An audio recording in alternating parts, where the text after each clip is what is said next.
still on the ship driver. Let me set something up here. We're not low level. He's low level.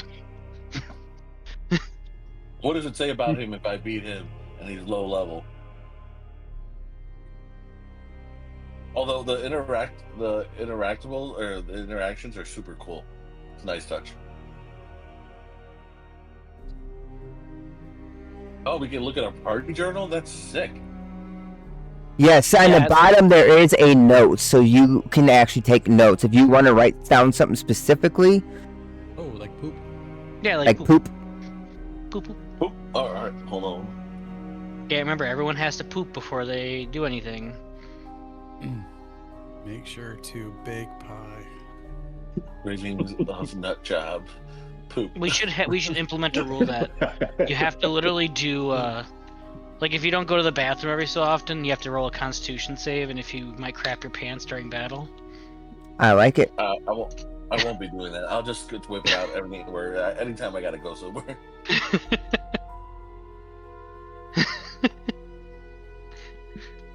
It's fair. It's fair. Alright, that's all good. That's all good. Alright, so last time on Curse of Strahd Reloaded,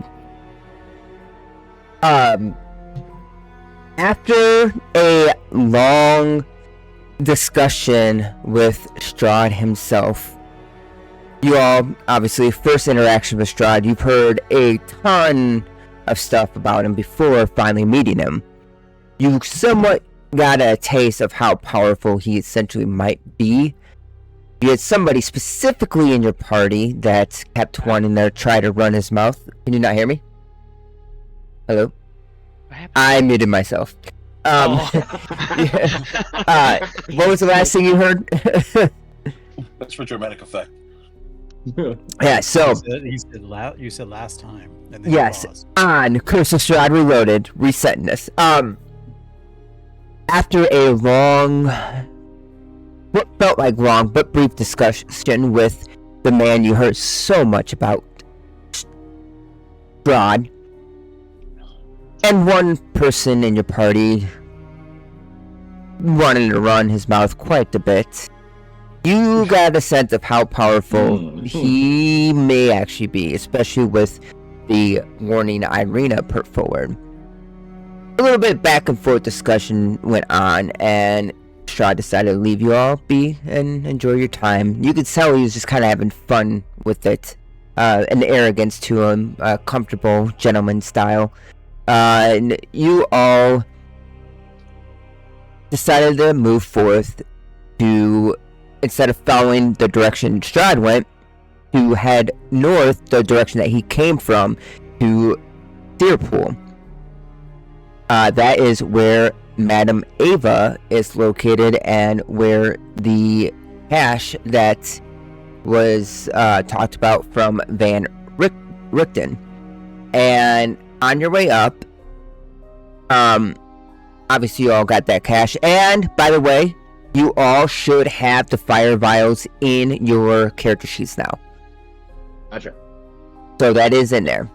On your way up, you all ran into a very freaky looking owl scarecrow looking figure, and some smaller versions of them, and a fight went on, and a raven, familiar raven, was injured, right, and you all happened to help this raven after this fight and pull out these silver barbs from him. And you notice as this raven, it healed up pretty much quickly by itself.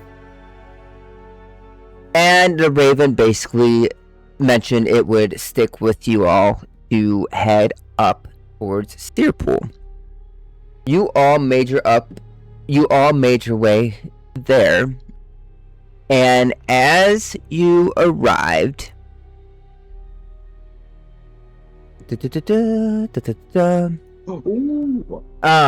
as you all arrived, you were all met up by a gentleman. And this older gentleman mentioned that Madam Ava has been waiting for all of you and points towards a tent. This person is jovial, colorful old man with like a twinkle in his eye. And where is and as I mentioned, points towards a tent that is off in this direction. I don't know if you can see the ping over here. Can you all see the map? Yep. Okay, perfect. What is your name? You should call me Stanimir. And Stanimir. Stan. And who is this Madam Eva?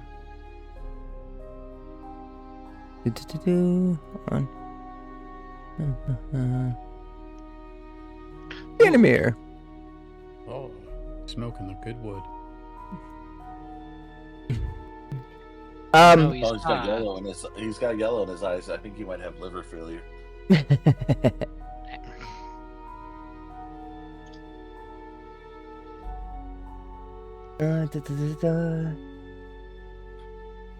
Well, of course, she is a seer. She's one that is known to tell fortunes.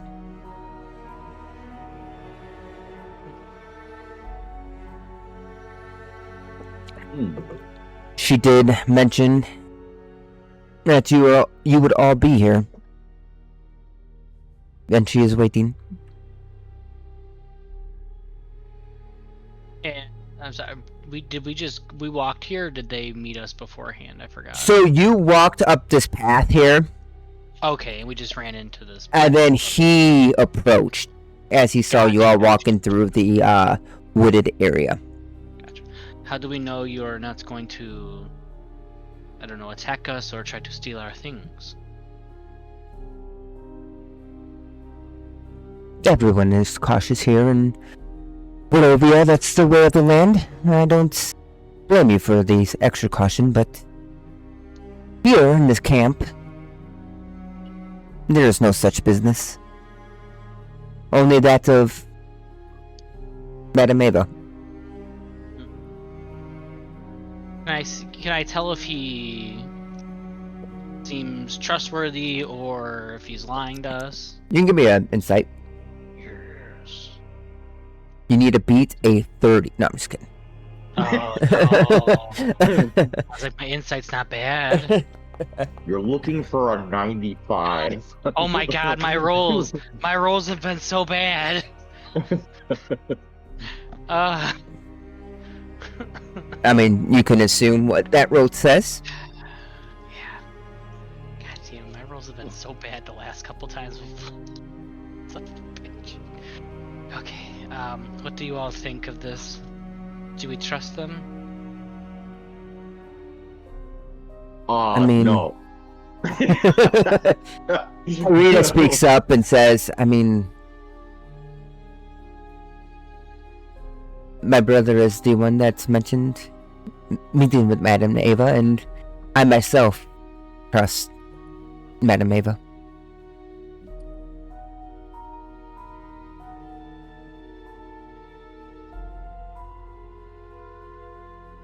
By the way, I should throw her out there too, because she is here. Hey, there she is. Irina.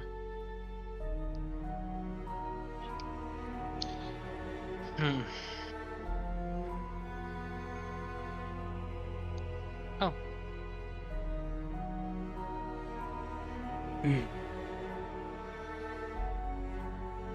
Well, I guess we can We can be cautious and see what this Madame Ava says. See if there's any validity to her abilities. I don't know if I particularly trust the ravings of lunatics.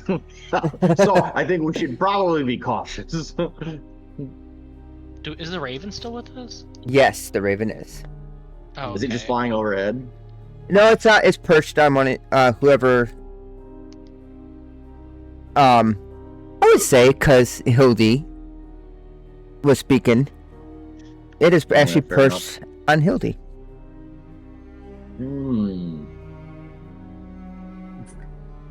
I've probably been feeding it crackers or part of our rations.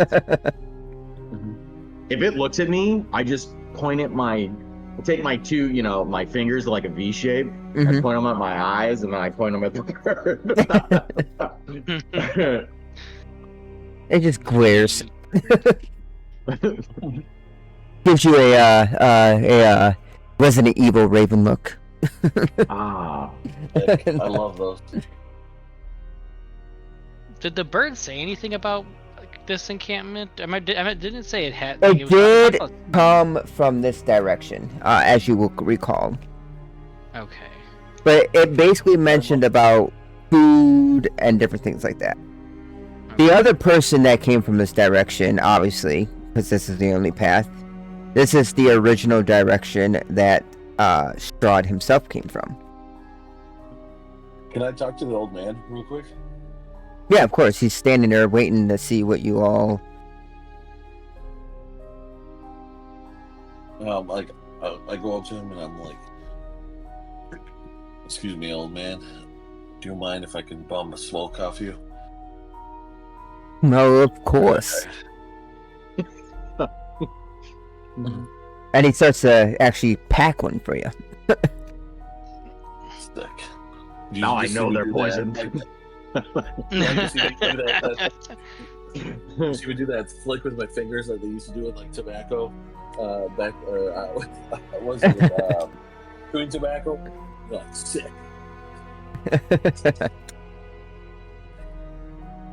I take the cigarette and I light it, Mhm. and I ask him like, "So did you see somebody driving by here? Creepy guy, not that good looking, thinks he's hot shit." Ah, yes. Eagerly asking for a 45 in his throat. You speak of the man himself. You speak of Strahd. Yeah, that guy. Yes, Strahd, What's he what's doing here? around here? What's everybody comes here for? It's what everybody comes here for. Madame Ava shares her gift with anybody and everybody freely. Freely. Yes. I'm gonna like squint my eyes even harder than they already were. I guess you're not a fan of just good faith, are you? I can't say that I've ever run into a scam like this before, but we'll see. Not everyone But, is ruled by the wealth. Do we know what her gift is yet? She tells those their future, but each person's future is different and often difficult to discern. I don't really typically believe in that stuff. It'd be interesting to see what lies ahead for us. Please, if you would like to speak to her, she's waiting. What do you think, Lee? Oh, I think this totally freaks me out, and I don't know. But I'll send him back. What's the worst case scenario? They tell you you're gonna die. We're all gonna die at some point. Well, I wouldn't. I get that, but I'd be worried about what if it foretold the something that was going to happen to my family, or the woods around, or the animals. Well, didn't you lose somebody close to you? Don't you want to know if you're doing all right on the other side? Yeah, I mean that would be nice. Well, then let's go. Okay. I think you it's gonna all- be worth to hear what she says.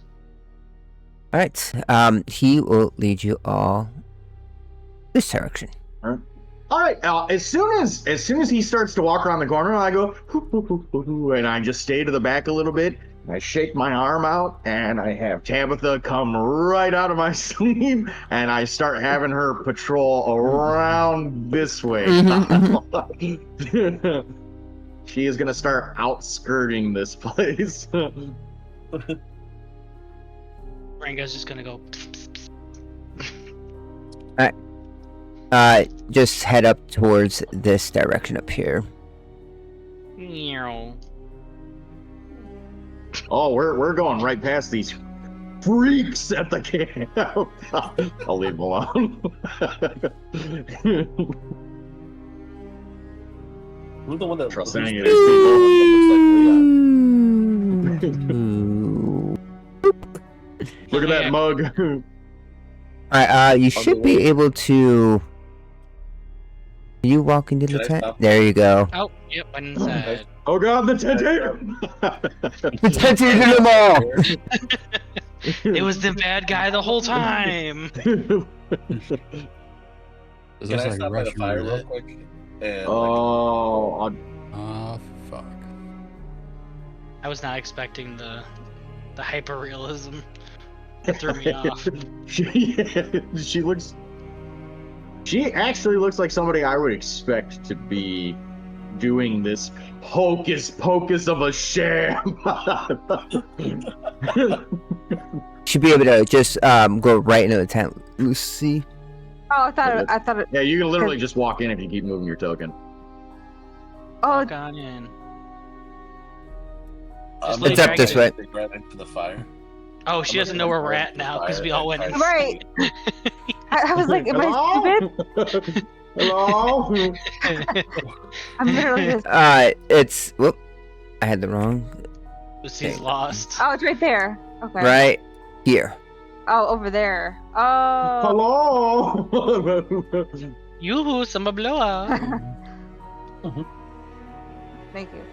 Oops. Hmm? Hold on.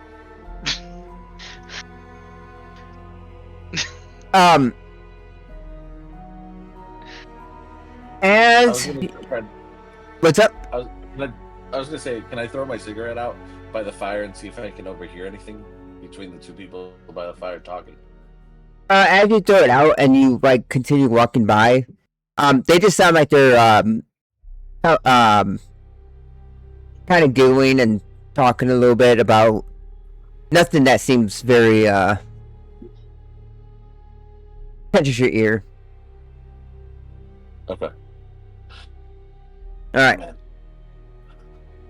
As you all enter the tent, she speaks up. Her eyes are closed right now, and you hear her speak up, and she says, "I thank you all for making your journey to Tser Pool.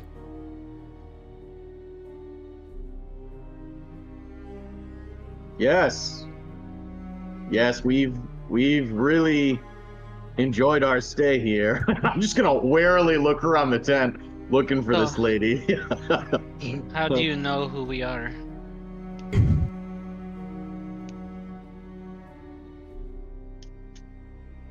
You can say that I have a gift.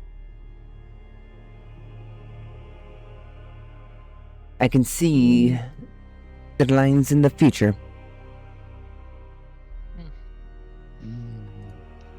So you knew we would come. You knew we would come here to see you then. If there was an option, yes.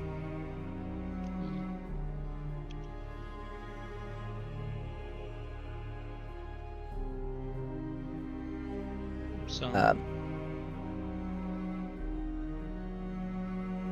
Hey, how do you get back to the journal?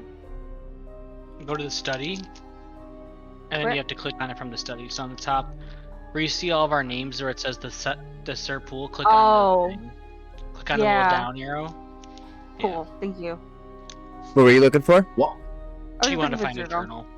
Lucy's Oh, our oh, note taker, apparently. Okay, so also on the right, Lucy, instead of going all the way back to the study Oh, page, it's right here, isn't it? you could click on journal.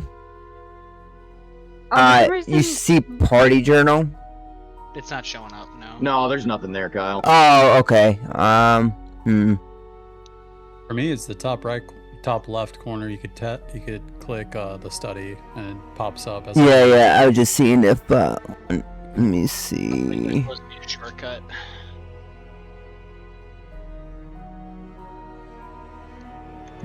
Shortcut. Ooh.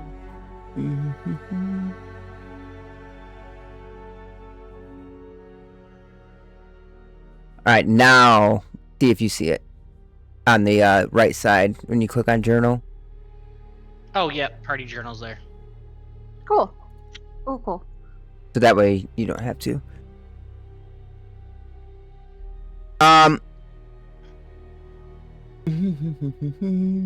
So, what are the benefits of us coming to see you, Madam Ava?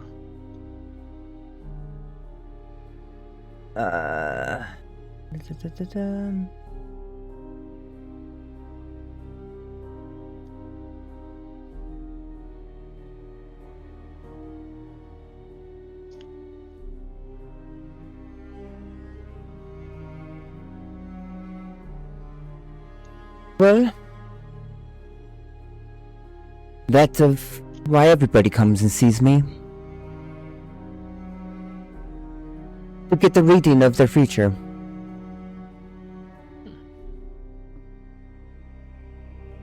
Didn't mean to do that. My bad. It gets really windy in here all of a sudden. Whoa. No, actually, I was gonna say, like, if there's a candle, if I could, like, just, I'll blow one out just because or fire play. But that was So, you be able to tell us what our future holds in this land? In a sense, yes. But it is not straight as... It's not just a straightforward answer. It is one that you must discern yourself. Could we ask you Excellent. about other people's futures? May you ask about other people's? Is that what you said? Yes. Oh, perfect. let's figure out what's Mordwin's future. See Whoa, if- whoa, as you- let's slow down there. I think we should take a really cautious stance about what's going to be going on. Maybe we make some predictions of our own before we're told our own futures. That way we can see, oh, maybe we could have posited this information before without the help of this, and I'm not going to be an ass about it, but I'll kind of be an ass about it. This oracle of sorts. She will say... Only that only the person's future is theirs own to know. Mm. And that, while my duty binds to seek whispers of fate for anyone who invoke my name, I am bound not to reveal what I see to anybody else. Excellent. So, So, assuming you want to don't be so speak nosy. about a recent visitor, Hmm. I cannot Can you tell us? tell you. There's nothing else of interest you'd noticed about him? Or anything? With the Strahd himself, he's always easy to notice. And as she says that, you see as the raven kind of jumps out of the table, And you notice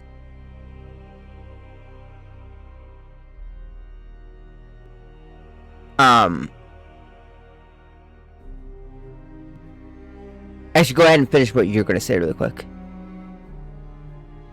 Oh no, it's okay. She was just going to ask, may I inspect her? I'm gonna look to the raven and like nudge my head towards the lady, towards Madame Ava. I'm not gonna force him to go, but I'm gonna kind of like shift my shoulder and see if he wants to go to see her. You see as she resembles like a fondness of the raven, and she kind of strokes the wings. I once had a beloved pet raven named Tser long ago. What happened to him? That's the name, by the way.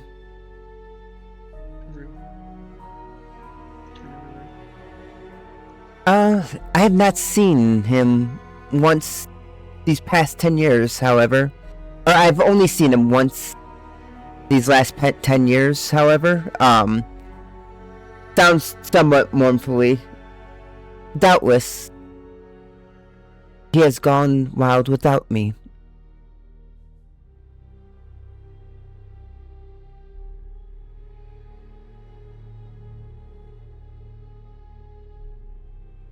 So it sounds like Mordwin needs his future told now.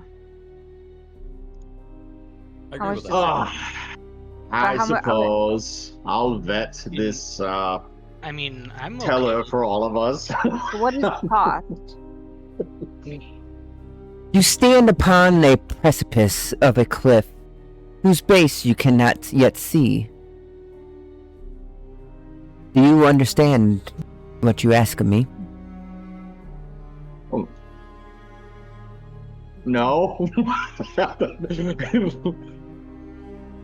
I will not do this thing for you, not yet. If you wish to pursue this path, however, come to River Ibis Crossroads at midnight tonight. I shall await you there by the gallows. Come alone, and do not allow yourselves to be fouled.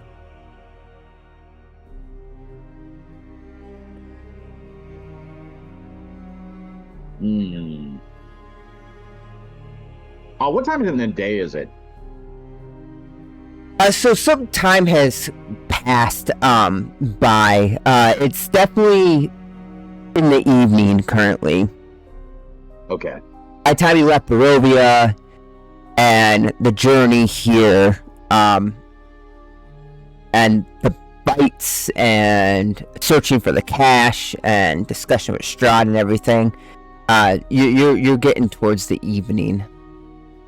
Okay. Do we have enough time to take a long rest as we're sitting here waiting for this to go there at midnight, or is this short rest period? I would say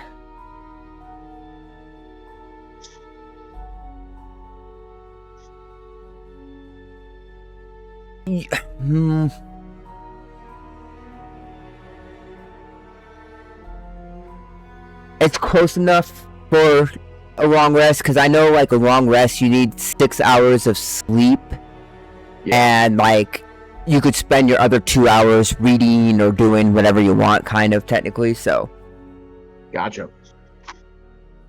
Okay.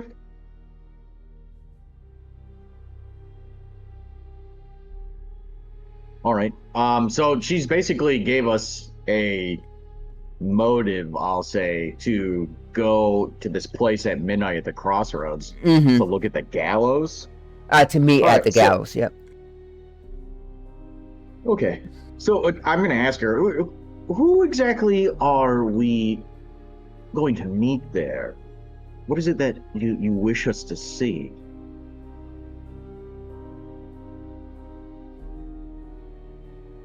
You shall see, but please as she like motions her arm and kind of points her hand towards the tent opening.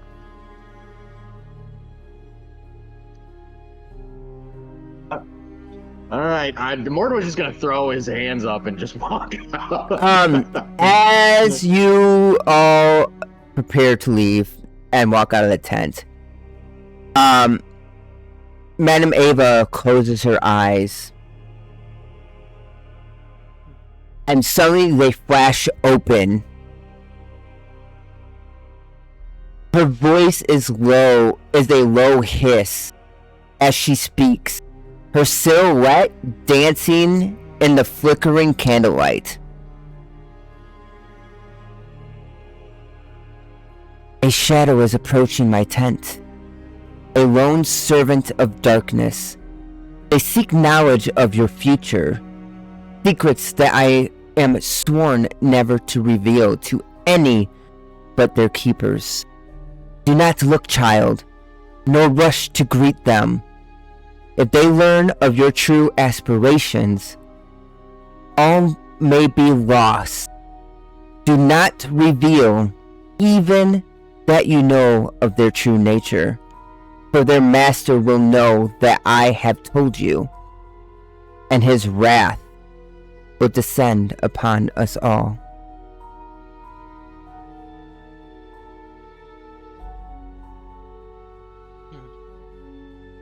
And the flickering kind of comes back to a steadiness, and her eyes slowly shut yet again.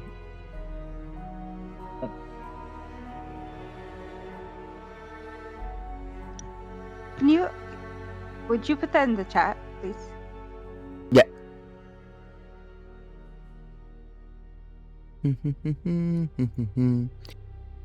I will put that in Discord because it'd probably be easier to copy. And then just Control V because Foundry doesn't allow you to right click paste.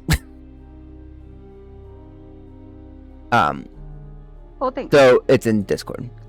As you exit out of the tent, you see a woman, these two figures,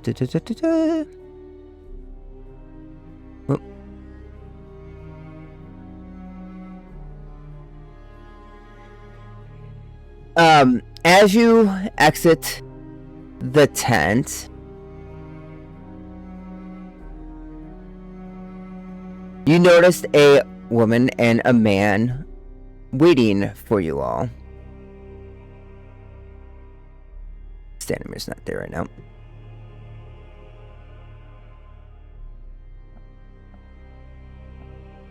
So, go ahead and exit the tent really quick. There you go.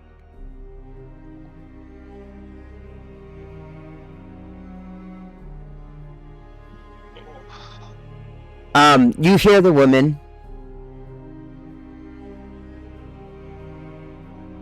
Well, hello everyone. Welcome to Tser Pool. We are so happy for you all to join us.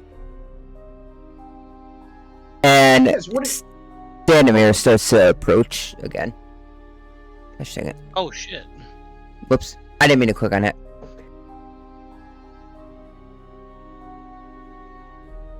But go ahead, Mordwin. What exactly is this place? I was under the assumption it was a village of some kind, but it's a camp, as you can see. Yes. It's Madame Ava's camp. And as Stanimir approaches, you hear this female click her tongue and, how dare you lack hospitality, Stanimir? Players have these adventurers seem to have traveled a long way. Stanimir amusingly reminds this person. Yes, you know fate waits for no one, but nonetheless, please rest your feet at the camp, at the fire. We have some wonderful wines and food and song, if you all like to join us. Mm.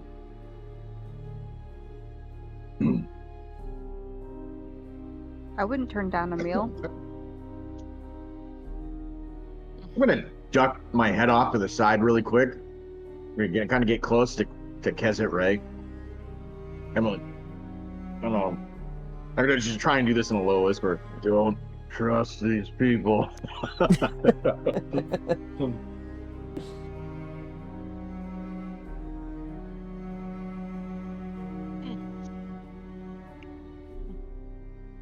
We will. I'll just go sit down at the fire and kind of keep an eye on things. As you approach the fire again. Fire, yeah. Fire.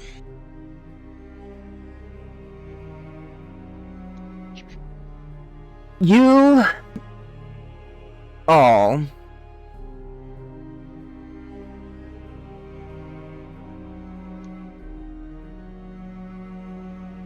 the other man accompanying these three speaks up for the first time. I hear you have traveled from Barovia. I am curious to hear news from the village.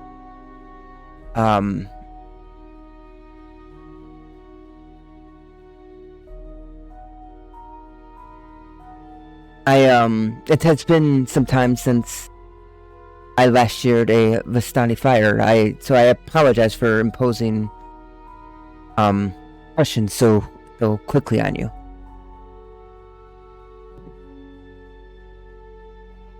We weren't there that long. I mean, the best person to ask would be Arina. She is the one who grew up there and has been there the longest, so she could probably let you know what has changed. Yeah, Arena joins the fire too, of course. Yeah, get your ways. Hi, May and Bringus Tessa, keeping an are you eye all on her. joining the fire? Ringo's gonna keep an eye on Arena. Hi, May, you are muted, by the way. If you're trying to, Damn it, Jaime. if you're trying to speak, I was. Thank you for letting me know. you got your roller was selected, thinking- Lucy. Thank you. Mm-hmm. What the heck? I try to follow them to the fire, but I try to kind of peek inside their cart here. Just trying to see if I see anything suspicious. Do I need to do a perception check or anything like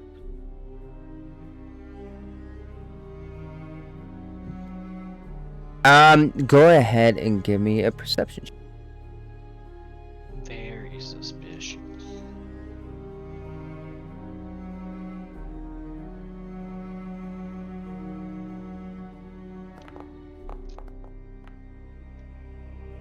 Looking upon the wagon, it looks like it's almost, there's like some crates in there and things, almost looks to be like some,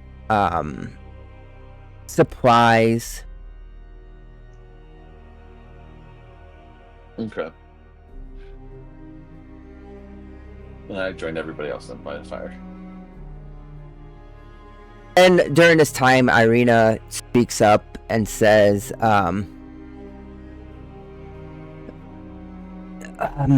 the village was not in great shape. We were attacked multiple times, unfortunately. But as what my brother has said, it appears that for the time being, he has felt like he has punished us enough.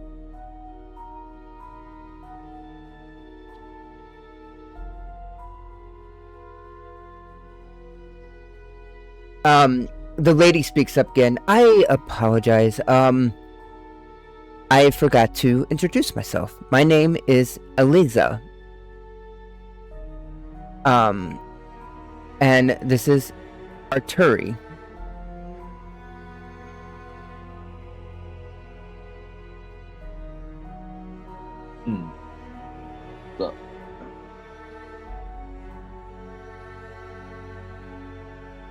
I don't introduce myself, but what I do is I stand up after looking across. Where's for Kezit Ray? I'm gonna kind of peek at him and try and lock eyes with him.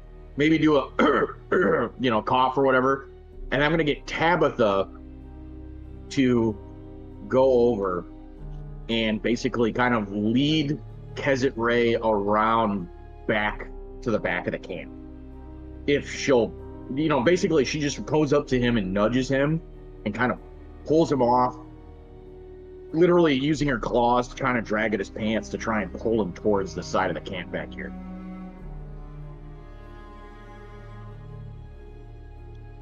Pets, are you here? I don't know if he stepped away for a second.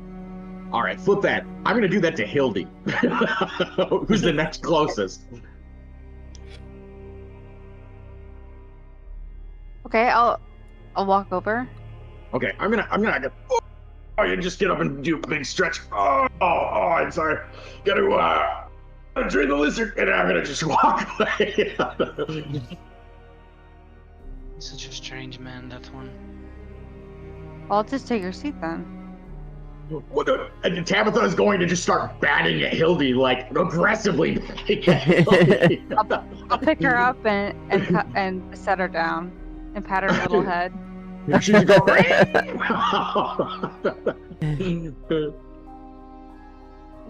Hildy's unfazed. All right.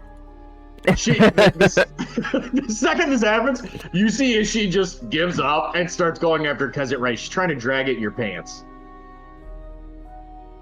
What did I just walk into?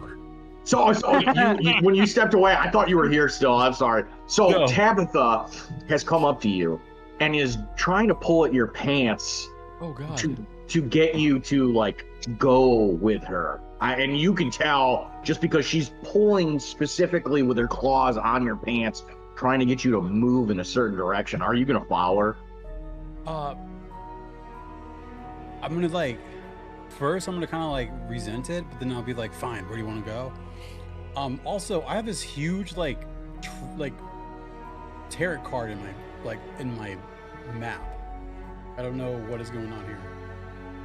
Oh, I don't have anything. It popped up for a second. Refresh but- your page, maybe. Let me refresh it, see what happens.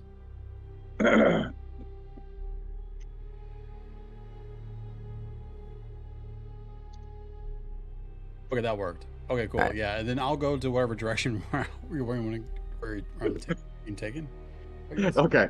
All right. So she saunters off, and you can see she goes around back behind some of these tents that are here, and kind of leads you to the outskirts of this camp where I'm at right now. Mordwin's there, and the second you come back here, I am gonna look at Kezit. I say, do you remember what she just said in the tent?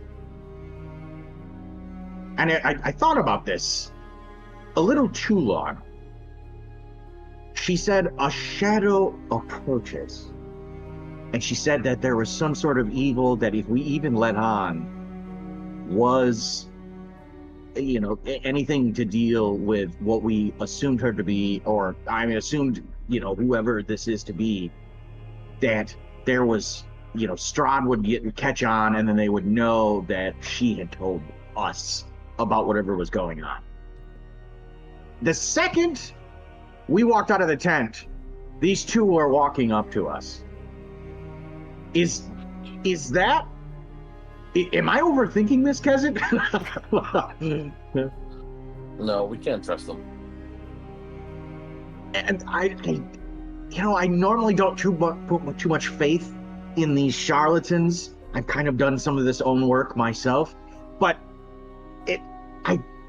I'm telling you, something's wrong about these two, and I think the less we say to them, the safer we'll be. Agree. Do we just shoot him before we ask any more questions, or? We could just start killing people immediately. I'm not really sure, but I have this weird itch. And not the kind that you would think, but it's at the back of my mind. And I sense something's wrong here, whatever is going on. And it might just be I've been swindled by this old woman. And I don't even know if she's really constitutes being old and all that metrics. But my point is, I don't trust the situation. I get a little closer to Mordwin and I grab like his like right shoulder. Mordwin, I could just take care of this right now. I could just shoot him all right now, and we could just be over and done with this. Really? You would Right do now. that for me? Absolutely, dude. We've fought. Like I've bled for you, my dude. We're like blood brothers right now. I will take As- it. Brothers, I'm gonna Yeah. give him heroic inspiration when we take a rest. As your conversation is going, you start to smell food as dust descends around the campfire. You see as the figures start to bring a hearty stew of like rabbit, potatoes, turnips, parsnips, alongside with like hearty chunks of flatbread. All right. I'm gonna move. We need to get back there. And not for the reasons you think. I'm gonna rush over, and we're like, "Oh, that was a long piss." just gonna come up. As As you guys they're approach sitting there and they're together- passing out the food, I'm gonna pull out my cooking tools, Oh. and I am going to use my cooking tools to Yep, see if yep. they poison the food. Perfect. Yep. Yay! I'm excited because I'm using this next time. There's Where you took out a the roll for that, bathroom, correct? or- Yes. As he's doing that though, I do roll up right next to him, but I kind of like look at him and I kind of grab my bow and just kind of like look at him, just kind of give him a wink, and I just set the bow on my lap as I sit down. I'm gonna give him You a wink back, like. you get advantage on it too, and I know it's a DC 10 to improve the flavor and a DC 15 to detect if it's spoiled or poisoned. Okay. Here goes nothing, guys. This just determines whether or not we know if we're being poisoned. If you die right now or you don't. No. I mean, I could detect poison if I need to. All right. Okay. Not great. You can improve the flavor some if you want, but this smells fantastic though. Hold on. The smooth. I like to cast detect poison or disease. Ooh. Yes. What's it say for? Right there. Bang. Oh, thank you. Oh, my heart sank a little bit there. I'm not gonna lie. Verbic, thematic, and they notice you kind of do little motions. Unless you want to do it discreetly, then you give me a stealth check. Is there a way I could like go behind Mordwin? Yeah, no, that's perfect. I'll sit there and be Like- talking with him. I'm like, like, oh, we have salt, we have pepper, we have all of these things. Can you at least get advantage on that stealth check? I have so much to improve the flavor here. Go ahead and We've give me got a stealth grass check. clippings. Really quick. Stealth, where are you, my dude?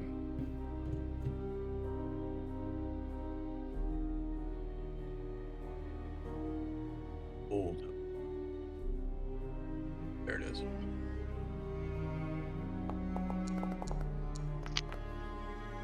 Okay. That's pretty good. You go ahead and cast this. You are not sensing any poison or anything. Okay, I like nudge Morwin. It's good to go. You can eat it if All right. you want. Okay. I'm gonna give him a little salt. As you all are enjoying this meal, Eliza speaks up. So whereabouts is your next destination? You all seem to have traveled far. Oh, we figured we'd just go home. We actually have intentions of making it back through the mists and heading back to our respective domiciles. Unfortunately, you are in the mist. You can't really leave the mist. That's unfortunate. Yes, very unfortunate. I'm gonna look at Kesset Ray and be like, just wink at him. Sure, I'm gonna just do like the bow motion at my feet. No, I'm joking. Did we? No, but We've already established how to get out of here, right? With other people we've talked to. No, you can't get out? Have we talked to anyone about how we could escape? Or oh, is that's a good that- point. You discussed with Ismark kind of about how the mist works and how everybody's been trapped here, and you do recall when you were in the mist and you tried to leave, it kept resetting you back. When you did that loop. Yeah, but we never specifically asked them any details about it. No. Okay.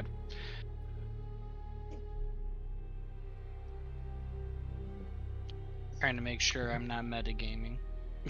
I know where I wish I had some secret way of passing. Actually, you know exactly. I'm gonna do that. I'm like, let me write this recipe down, and I'm gonna flip around on my chair, and I'm gonna start scribbling on my little forgery kit that I have, and I'm gonna take that, and I'm gonna kind of I'm not gonna do anything with it yet. I'm just gonna write down what I have, and I'm gonna hold on to that. So as you're... Oh, go ahead. Oh, no, go. And then I'm gonna turn to them. I'm gonna say, what brings you two to these parts? We travel with Madame Ava quite often. It's a safe camp to rest, and as most Vistani, we all travel together. So do you run into any dangers out there, or are you kind of exempt from everything else that's happening here? Because I can't imagine you would be able to freely travel in these dangerous lands. Well, we have somewhat of an agreement with Strahd that dates back long ago. Really? What's the agreement? That we may leave and come back as needed and freely travel within the lands. You can leave the mists? We Freely? specifically can. Because of our ancestors. So if we get married, does that make me one of Better, but no. I'm just asking the question. That's all. I'm just trying to figure out how this works. Goodness. Yes. So are they poisoning us or not? No. Was the food good, or is it like okay? Oh, it's good. Damn. Dude, Oh, okay. You can't, then you definitely can't trust it. Who makes good food in this? Arturi speaks up again, and so Irina and others, if you were in Bolivia, do you or have you encountered a man by any chance named Rudolph van Richten? Rudolph van Richten. You know that name because of the paper and stuff, and the story about him fighting with Doru and all that stuff. Gotcha. He's that name that keeps going around everywhere. Was that the researcher? Yes, like the one that had the page about vampire okay, hunt. That's the Yep. researcher. And then they that fought with Doru about going up to the mountain, but he didn't want him to go and stuff to fight Strahd and all that. Gotcha. Yep. Gotcha. We've heard of him casually, not really met him. It's not something we've done. I've just seen some things. Gotcha. I'm an acquaintance of his. I've recently heard a rumor that he has been traveling to Barovia. Huh. Interesting. Maybe we just missed him. More than likely. Even with where we just came from, he wasn't there. We met most of the prominent figures there. I can't imagine someone like that would be going under the table. We wouldn't be able to find them or see them or hear them. As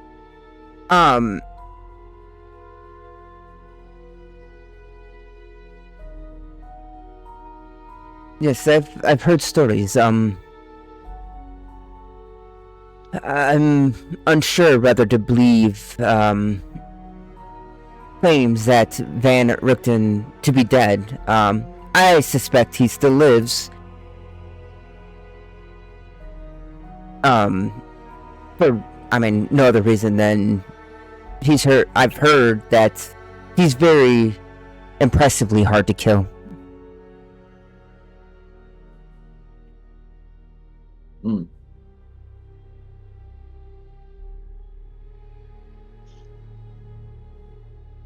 All I imagine is this like awkwardness of everybody shoveling food in their face and just suspicion in the extreme from our way. Yep, perfect. That's exactly how it needs to be. I'm staring at all of them at this point, and has this guy? I forget his name. Danimir. Has he been doing anything this whole time, or is he just enjoying his meal and listening? But as dinner finishes,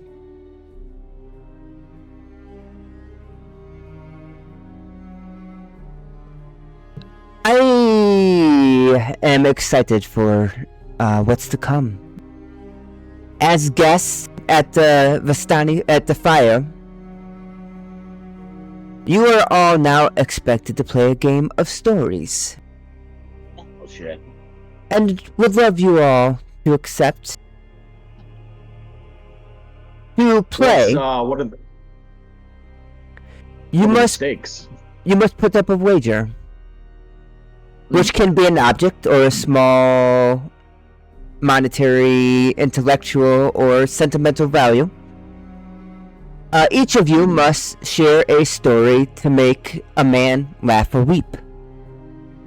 Each time a story is told, the other participants in the game must guess whether the story is truth, falsehood, or both. At the end of the game, you all, with the most correct guesses, wins the pot.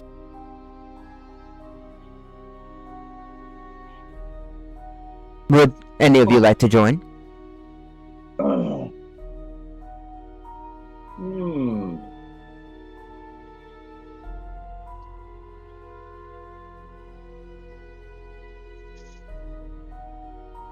So stories that are laugh or make someone weep. Yep.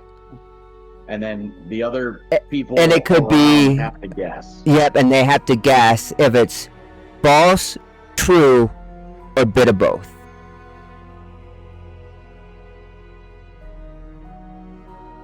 Interesting. Mechanically, is this? There will be. I won't have you all come up with the story on the spot, obviously. Yeah. But obviously I had their story set up for I will read some tales. But you don't have to come up with a story, but you can make a roll depending on what kind of story you want to tell and which role fits it. Yep. Okay. I didn't know if I was going to have to start doing some mad writing all of a sudden. Yeah, that was my worry. I was like, oh no. Nope, nope. I'm not gonna make any of you tell a story. I just need you to make a roll and let me know if you're Yeah. trying to tell it false or you know what I mean. Durango will. Unless you want to speak a little bit of something that might have happened or anything, you know what I mean. You could tell something small if you want to, but you don't have to. I would be up for such a game. Great. Stanimir, Eliza, Arturi, all obviously, yes, of course we will all join. Even Irina speaks up and mentions she will like to join in. Dang, gotta do it now. If you're not cool, Yeah, you I'll can't jump do it. in. Arena's jump in. doing it. That means you're a coward if you don't do it. Sure, I'll do it as well. Hildy, do you want to join in?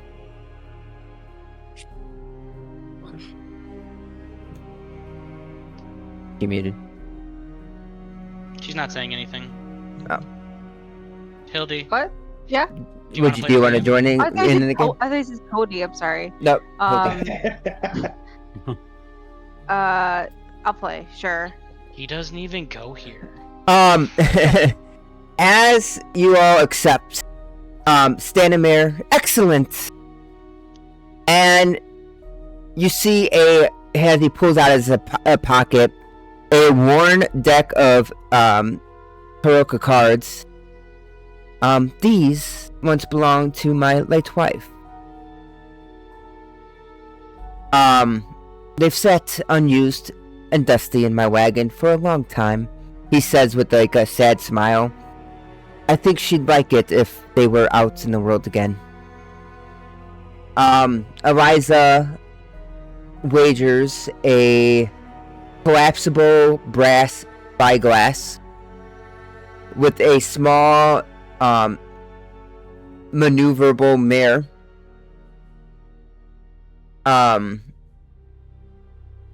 Basically allows you to peer around corners.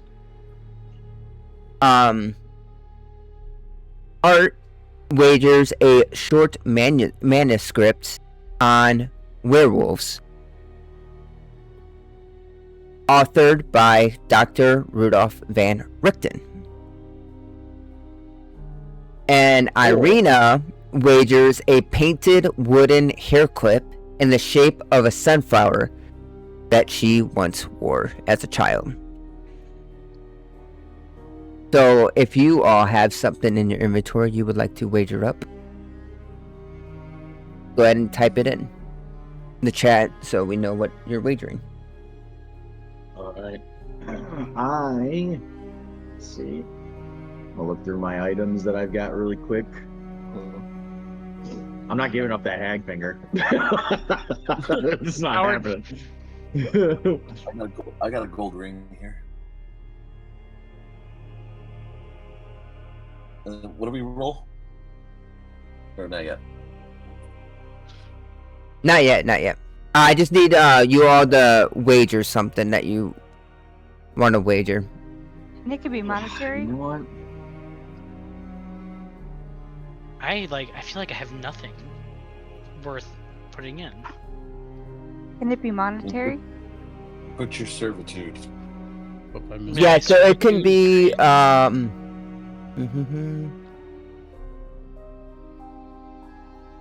you can wager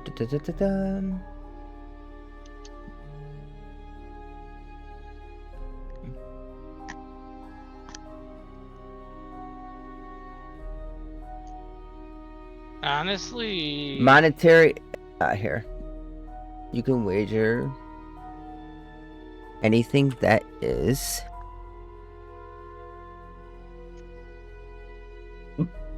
So of any value, I choose. Mhm. All right.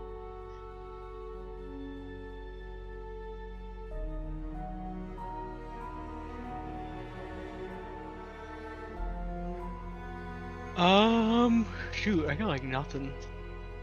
Yeah, you know, I'm gonna go Hildy's route and just do like 5 gold. all right. You know what? I'm gonna do the same thing. Ooh, you're gonna make I don't us want to rich. show my hand with the bracelet.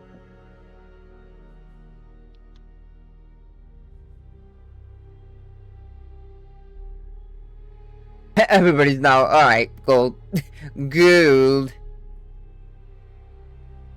ain't got anything good yet. Give him a card. For Okay. clarity, I can't remember how much the exact amount was, but if 2 copper is worth like $2 to buy a loaf of bread, that means a silver piece is basically, you know, are like $100 or $10, and then a gold piece is like 100. 100. Yep. So we're basically throwing $500 down on the ground right now. All right. We are big money spenders at this table, all right? It's fine. We can rob them afterwards anyway. We ain't one of those small tables. We're at the big tables with the big dogs. With the big dogs. Meow meow. Oh my goodness. All right. So as you all settle on what you are,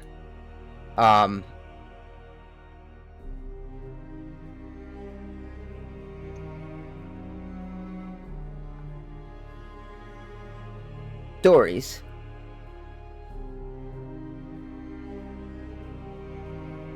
Who wants to go first, or do you want the other 4 to go first? Maybe one of them go first, just so we can get the hang of it. All right, so you want them to go first. All right, That's Stanimir. my thought.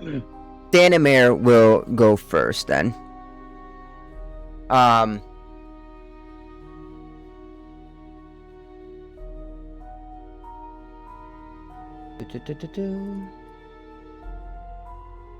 One second.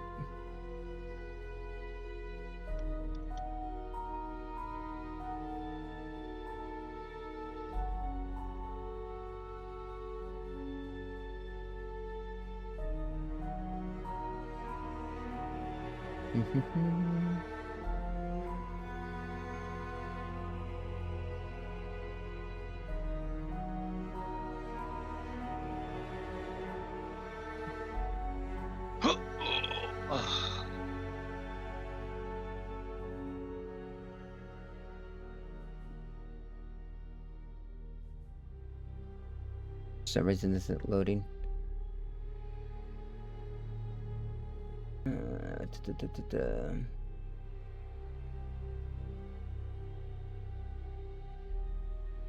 Alright.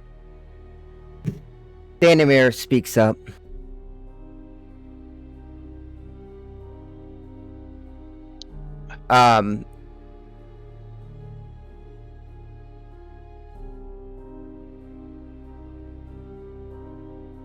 We come from an ancient land whose name is long forgotten. A land of kings. Our enemies forced us from our homes, and now we wander lost roads. One night, a wounded soldier staggered into our camp and collapsed. We nursed his terrible injury and quenched his thirst with wine. He survived. When we asked him who he was, he wouldn't say. All he wanted was to return home. But we were deep in the land of his enemies. We took him as one of our own and followed him back toward his homeland. His enemies hunted him. They said he was a prince. Yet, we didn't give him up, even when their assassins fell upon us like wolves.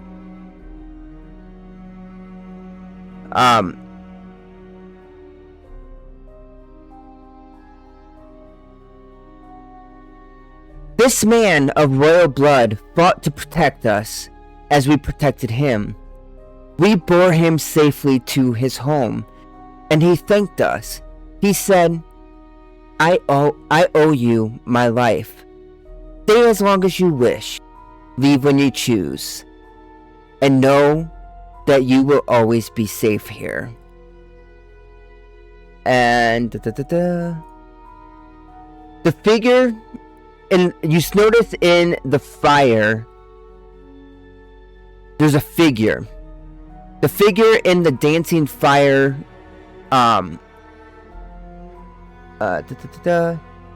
is going along with the story. And as he ends it, the figure in the dancing fire vanquishes its final foe, then disappears in a cloud of smoke and embers.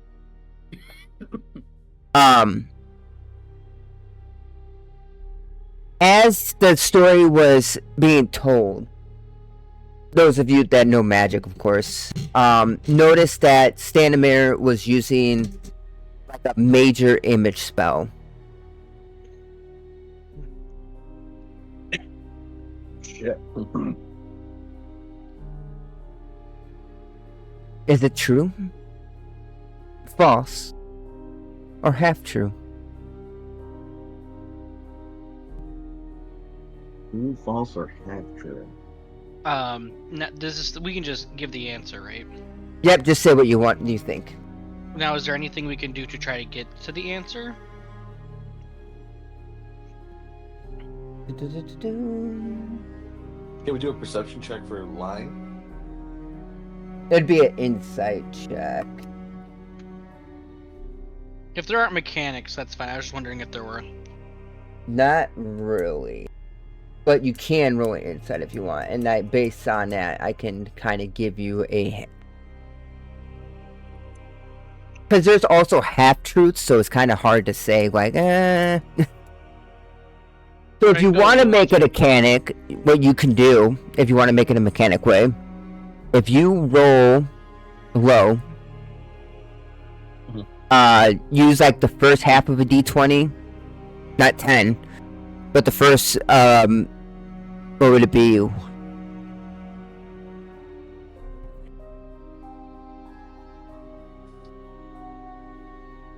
So 1 through 7, you make it one answer. 8 through 14, you make it an answer, and then 15 through 20, or 14 through 20, whatever it is, you can make that a separate answer if you want to make like a roll for it and decide which roll is what. Oh. Or you could just tell me what. I'm gonna say it's. And so I'm gonna write mine down right now.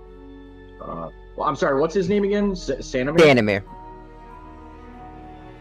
That. I would just. Uh, I think Rango would just give If an I have answer. an answer, can I just roll an insight check? Half true. Okay. I'm going to have true as well.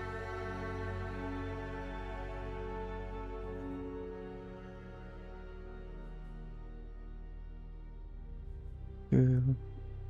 False. Alright, I'm gonna put dashes by these. So,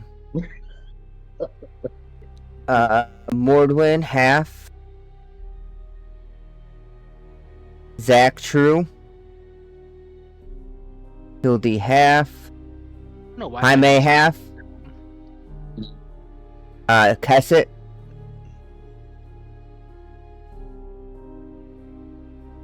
True. Irina votes true. You hear Eliza votes true. And Arturu votes half true.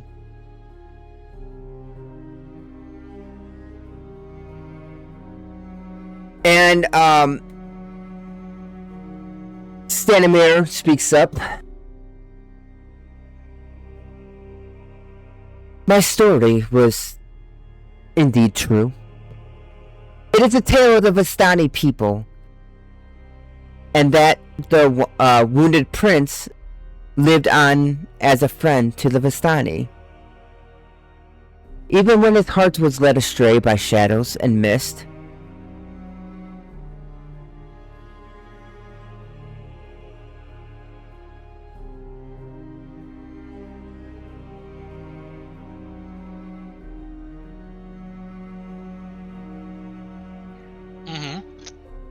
Kyle, you cut out there. that's all he says. Oh, okay.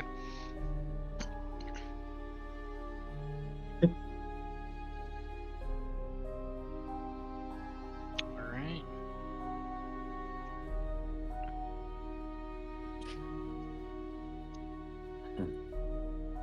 Ooh. Which one of you would like to go next? Oh. Well, I guess go I'll next. go next then. Oh. Okay. No, you can go. You can go. No, it's okay. You can go. I insist. I insist you go. Okay. Do I just roll a d20? What story are you telling? Are you going to, Should we direct message you for that? yeah, go ahead and direct message me. Okay. Are you going to tell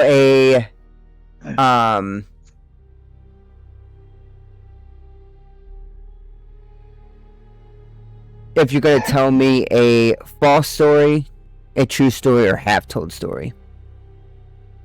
Got it. Can we like give you the theme of what kind of story we want to tell? Yeah, if you want to. Okay.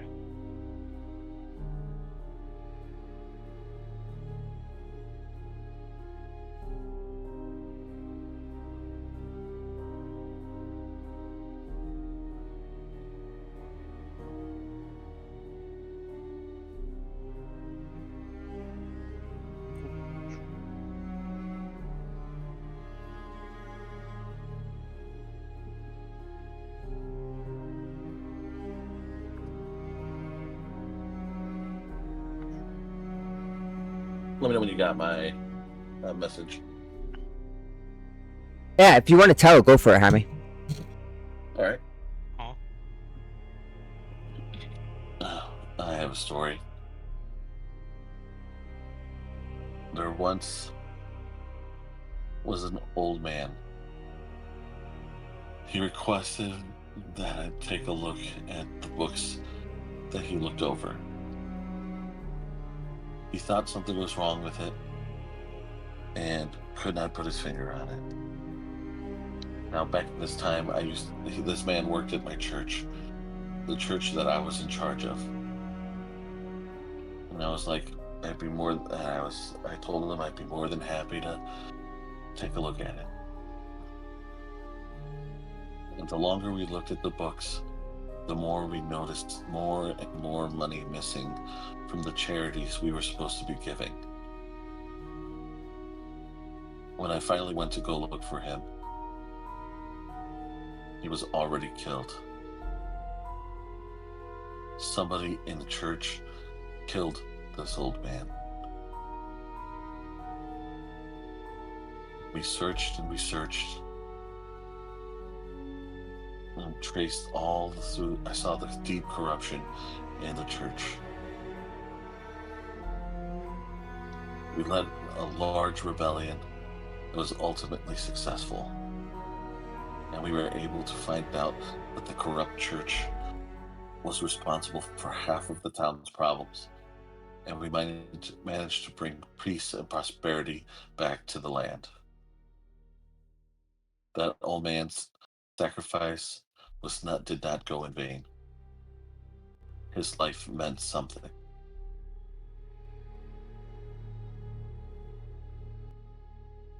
That's the end of the tale.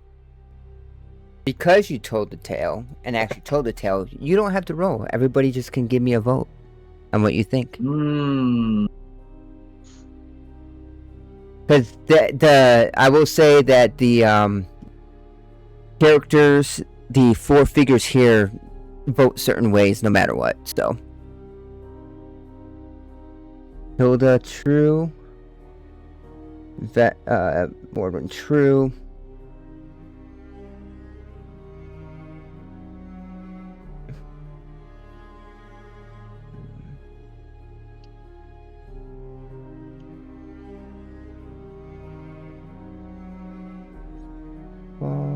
Zach, half. Half.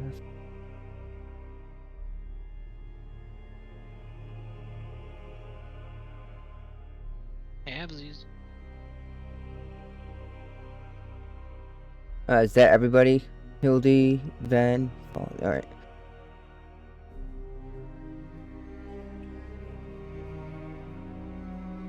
Let me know when you want me to reveal it. 1, 2, 3, 4. 1. Go ahead and reveal. It was half true. There was an old man who did to bring the light to, like, the story to light. There was a corruption in the church I was in charge of. But the old man died for nothing. His life meant nothing. Our rebellion was crushed by the overwhelming support of the bishops and all of the head clergy in our church. We were outnumbered, outgunned, and ultimately outlived. The only reason I lived was as a punishment for trying to go against the church and trying to reveal the ways. So they made me a martyr instead, letting me live, preventing me from dying and revealing the true problems within the church.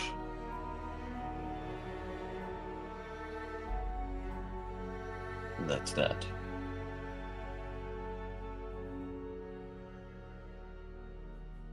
Little backstory.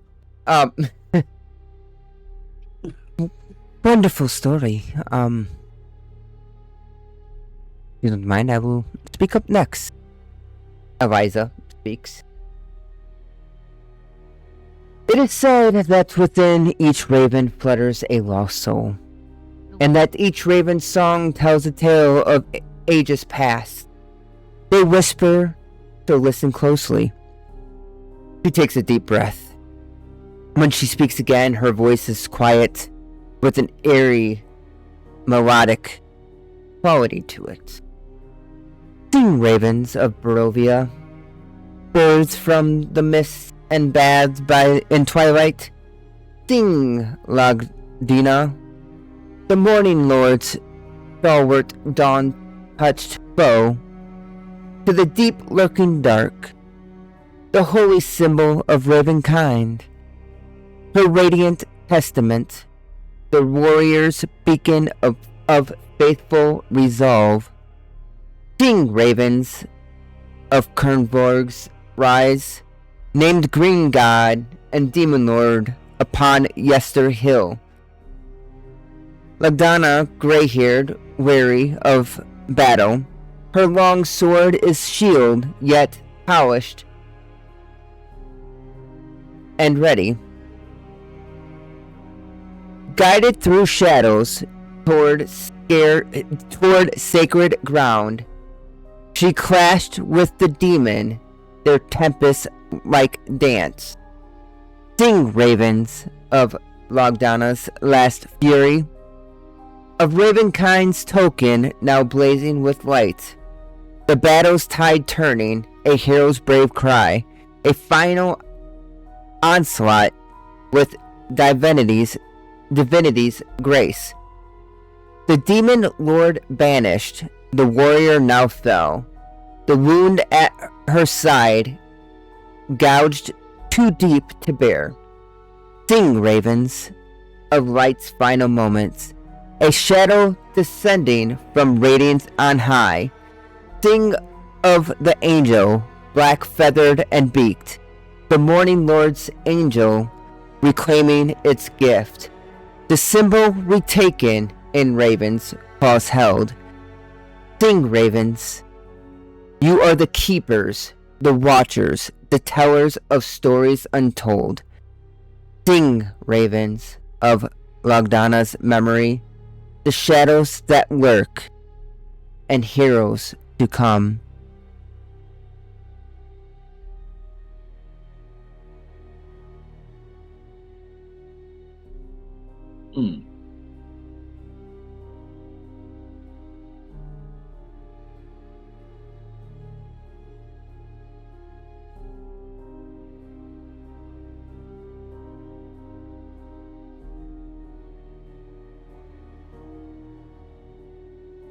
Which way you want to vote?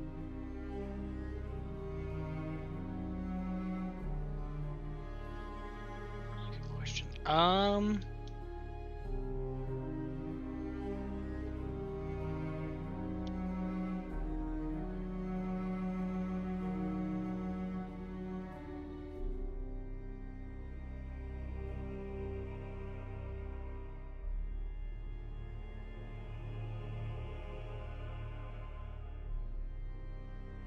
As it votes true.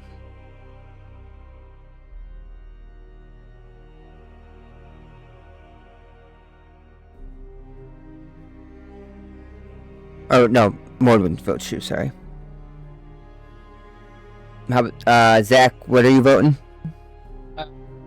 Did false. False. Hildy true.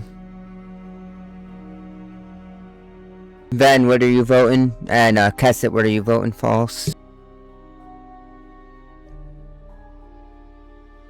I'll go half true. Ven, half true.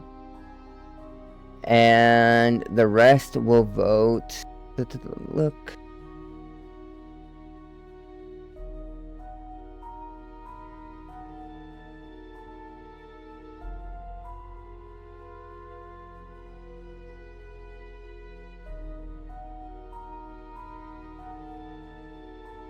Irina votes half true. Danamir votes true. And Arturi votes false.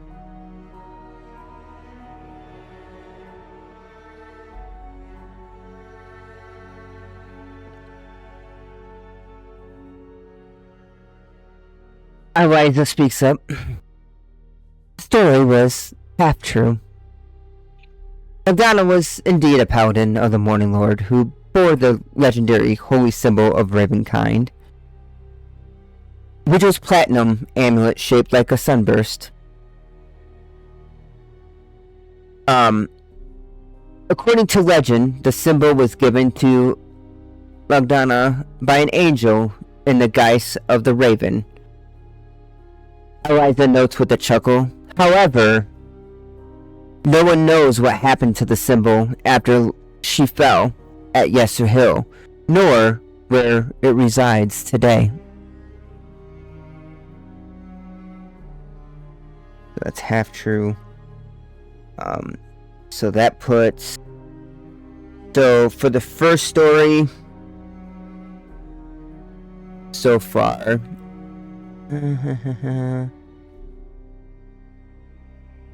Zach, you voted true, right? Kesset true. Hildy true. Yeah. I should have got the first two right. Yep. I've gotten only one right so far, I think. Hess is 1. Ranga 2.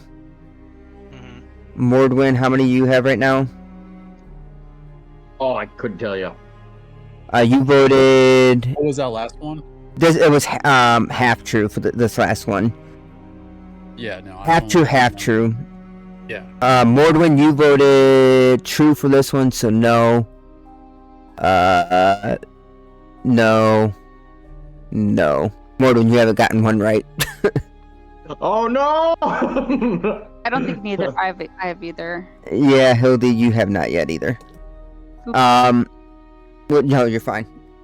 You're good. Who wants to go next? Does anybody have a story to tell, or do you want to message me what kind of story you're telling, and then, we can make a secret roll to me? I have a story. Alright, if you got a story. Message me really quick, if it's true, false, or half true. That way I know. Yeah. So that's how you could cheat, I see. The characters have certain ways of answering them. The NPCs have... No, okay. no, I know. I'm just joking. Or have certain ways to answer no matter what. So. Yeah. Okay. Am I good to go? Yep, you're good to go. Alright. I once found a chicken wandering alone on the edge of the woods after a storm tore through a nearby farm.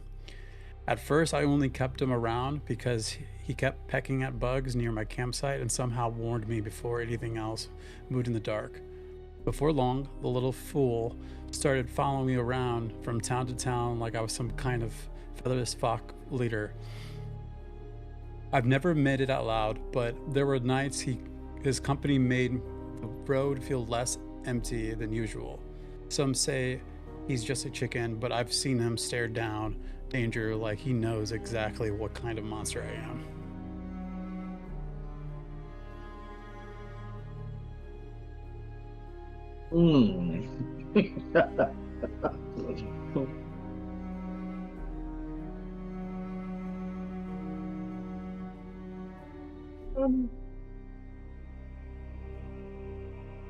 I'll say true.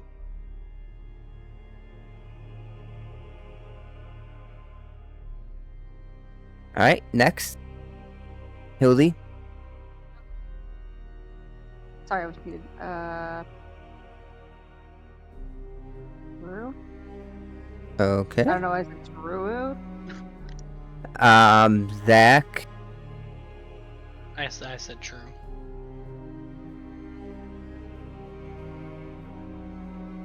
All right. Mordwin, you said true, right? Yes. All right.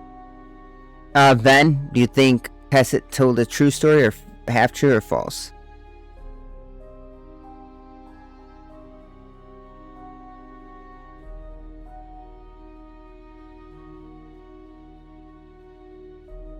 Ven.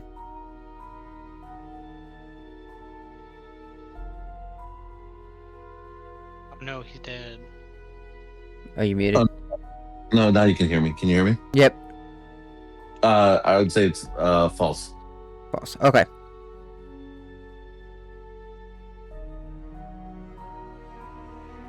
And you can reveal if it's true or false. It was actually true. He was a great companion at the time that I needed him the most. It's hard to say that, but he was a great little companion. And then he Nice. also became very much food when I needed him the most. Oh.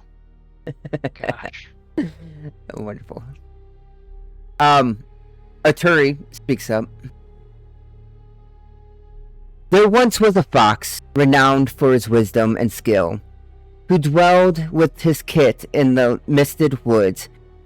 On a cold moonlight night, a pair of sparrows brought him their child. The tendrils of death clutching its shivering body.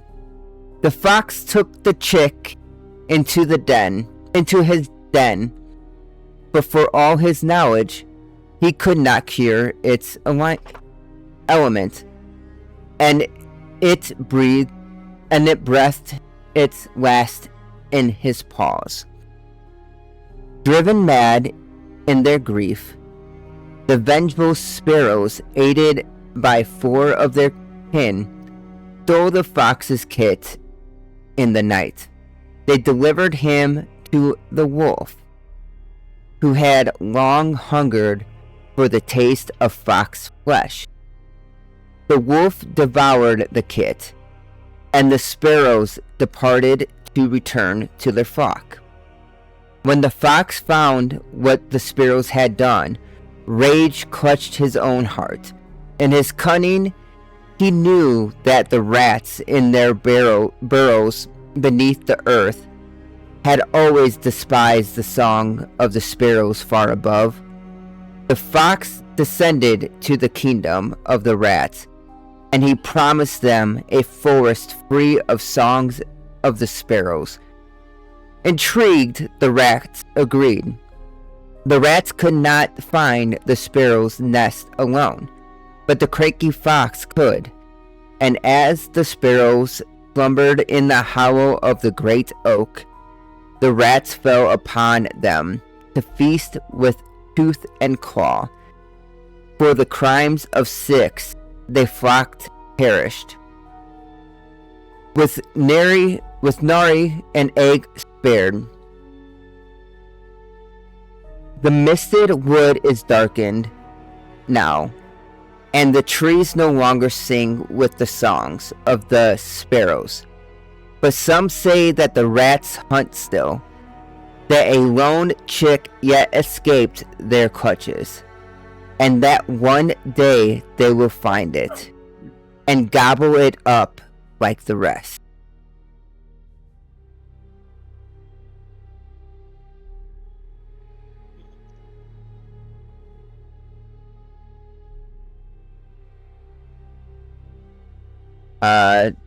Sorry, who was voting what? I voted Pessit. true. True. Yeah, same thing for me. True. Mordwin, true. Hildy, true. Lies. Then lies. I'll do just to be different. So, Pessit, true.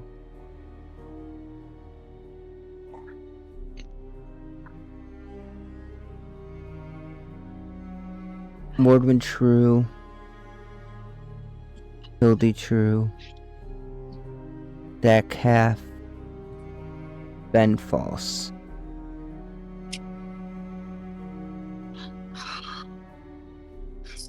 Story is true.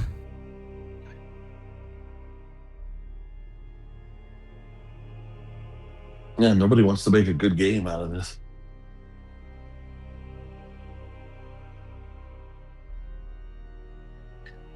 But I wish to reveal nothing further. With a sad smile. A story cannot truly be told until it has ended.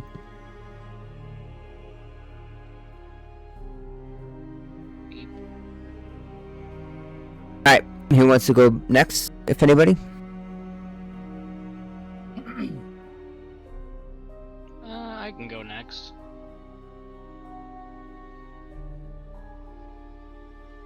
So what do we have to send you again? If it's which one we want to do? Yep, just tell me if your story, which way it's going.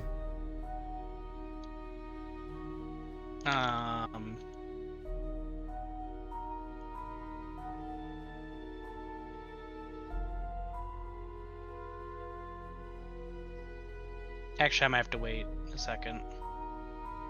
I lied. Because now I gotta figure that out again in my brain. Hildy or Mordwin?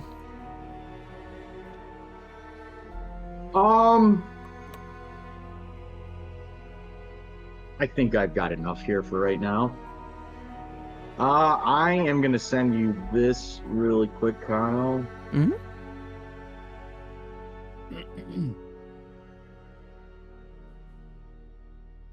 Mordwin kind of pulls up, and you see as he just gets the grease off his fingers by wiping it on his blouse that he's got. And he says, "Long before my prestigious title clung to me, I was simply Mordwin. And it was in Neverwinter that I fell in love. I saw her first cloaked in silk and drenched in moonlight, her eyes as bright as the stars.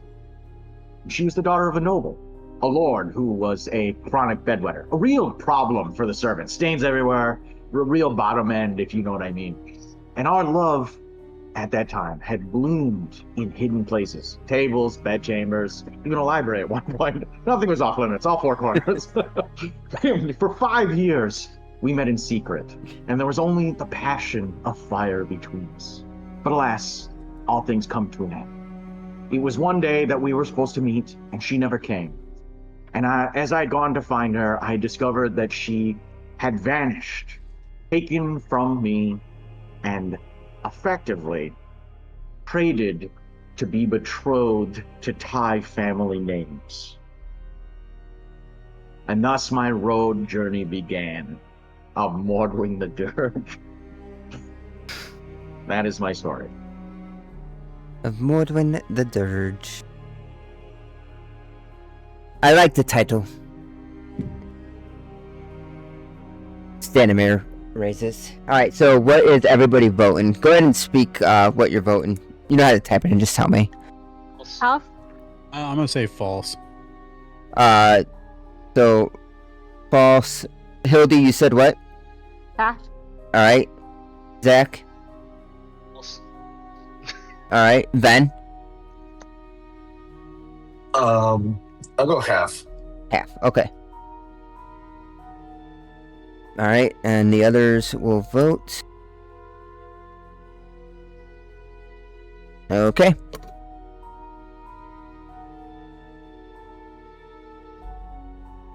Mordwin.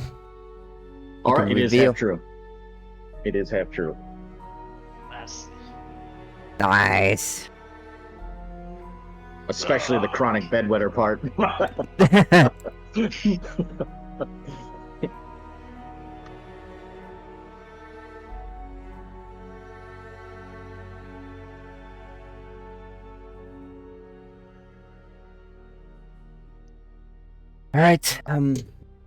All right. Do you two want to go really quick before Irina, or do you want Irina to go first? I'll go. Just see. send me a quick message on if you're gonna tell a true story, half true, or why are you 5 feet in the air? What? I was just teasing. Tessa had 5 feet on him. Floating witch. Well, yeah. I didn't know you could move WASD, and I clicked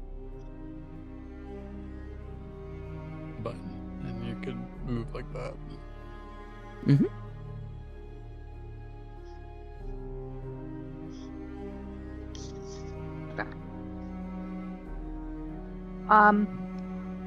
Long time ago, there were these two little girls, and they were the best friends. And one day, one of the little girls found a little pup in the woods, and we looked everywhere, but we couldn't find a mother. And the littler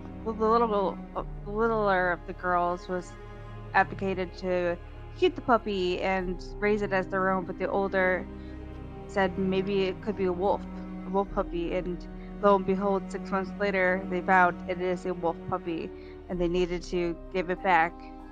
And unable to take care of it, they had to give it to their parents and have them put it back in the woods and hopefully find their family. But as their parents came back, they said they had found the wolf family, and they give it back. They put it back with his family. That's it. Oh. Alright. One by one, tell me if you think it's half true, or false. True. True. Mm-hmm. That's it. I'm gonna say half true. Alright. And the NPCs. Alright. Go ahead. Hildy, It's reveal. half true. Damn it. Oh, tarot card. Yeah, I Yeah, I could was put gonna say it away. it keeps like randomly. Yeah, it's because I popping up. accidentally clicked it. Oh, I got you. I was like, what the hell is that? Don't worry about it. It is not there. It's definitely there, and it's still there. I have seen the oracle sight. It is here. Alright. So, with that being said, Irina speaks up. When I was a child, my father took me and my brother to a vast, tranquil lake. I remember the sand beneath my bare feet, and the lapping of the waves against the shore. But then something broke the silence, a low growl that echoed through the wind. As I turned, I saw a beast emerge from the fog, a wolf, far larger than any I'd ever seen. I still remember its eyes, yellow, cold, and hungry. My father screamed for me to run. I took off for the woods, and the wolf followed, its snarls echoing through the underbrush. I remember branches whipping against my face, thorns cutting my feet as my legs burned and my breath grew ragged. But my fear drove me forward. It was only much later, when my heart had quieted in my chest and a wolf's footsteps had faded into silence, that I finally allowed myself to stop. By then, though, The woods were strange to me, and my father's shouts had faded. A heavy mist had descended around me, and shadowed shapes lurked in every corner. I stepped forward, one hand reaching fearfully into the fog, and a wolf made of mist leapt forth. Its jaws opened wide to devour me, and then everything went black. The next thing I remembered, I awoke to my own bed, my father's humming echoing from the kitchen. I don't know how I got there, or what became of the wolf, but I can still remember its teeth as clearly as ever.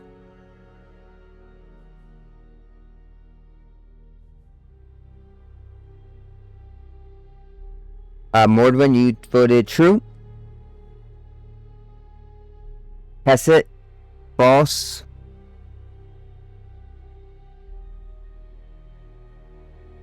Then,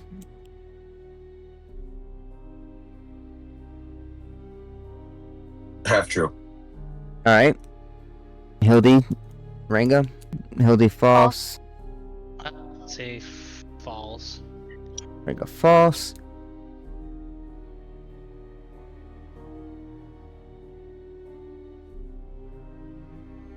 She quietly laughs. It is false. That the story is not but a dream I had once as a child.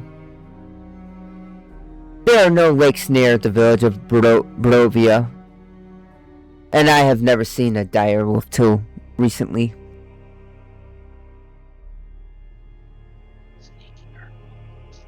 I turn to Kezit. You can't trust any of these people. All of them. And Stanimir, I just wink at you. Stanimir voted true, but then kind of challenges it and says with a mysterious smile, "Dreams have a kernel of truth, but I thank you for sharing your tale." Rango, you're the last one. Yeah. Alright. I just sent it to you. Alright, cool. Right. There was a young child who came from a family of thieves and was destined to grow up to become one of the best. As the child turned around 8, their family home was broken into and family was murdered, and their family heirloom was stolen. The child went into the orphanage as no one could take care of the child, and grew up in quite a rough circumstance. The person in charge was not very kind and very rough on the children. The child became friends with 2 of the other children, and they formed a strong bond and became almost partners in crime as they worked to help get the kids in the orphanage the things they needed without being detected. When they became old enough, they went out on their own and decided that they would try to be something that could help the people. They stole from people who had more than they could spend and gave it back to the people, of course keeping some for themselves. And over time, the child, now an adult, had wanted to avenge their family's death and sought out the person that murdered the parents, and with the help of their friends were able to slay and avenge their family and reclaim their heirloom.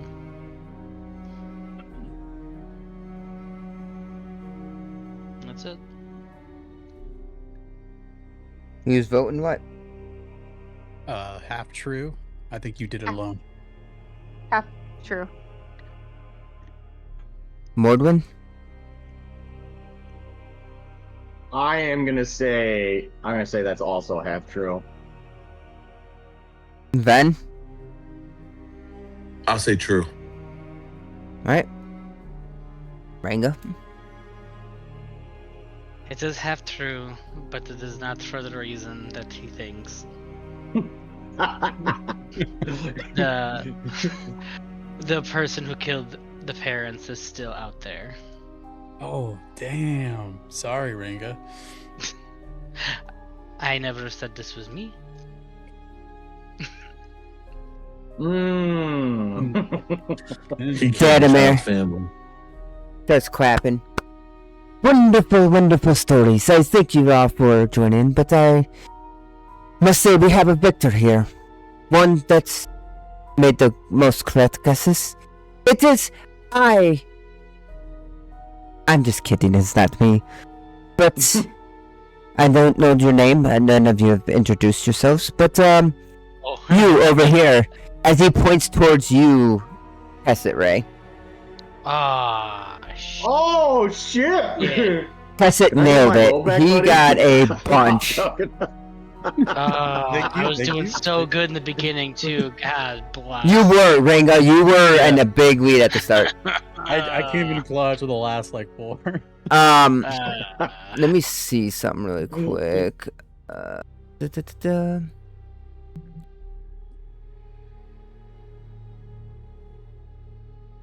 Do they have?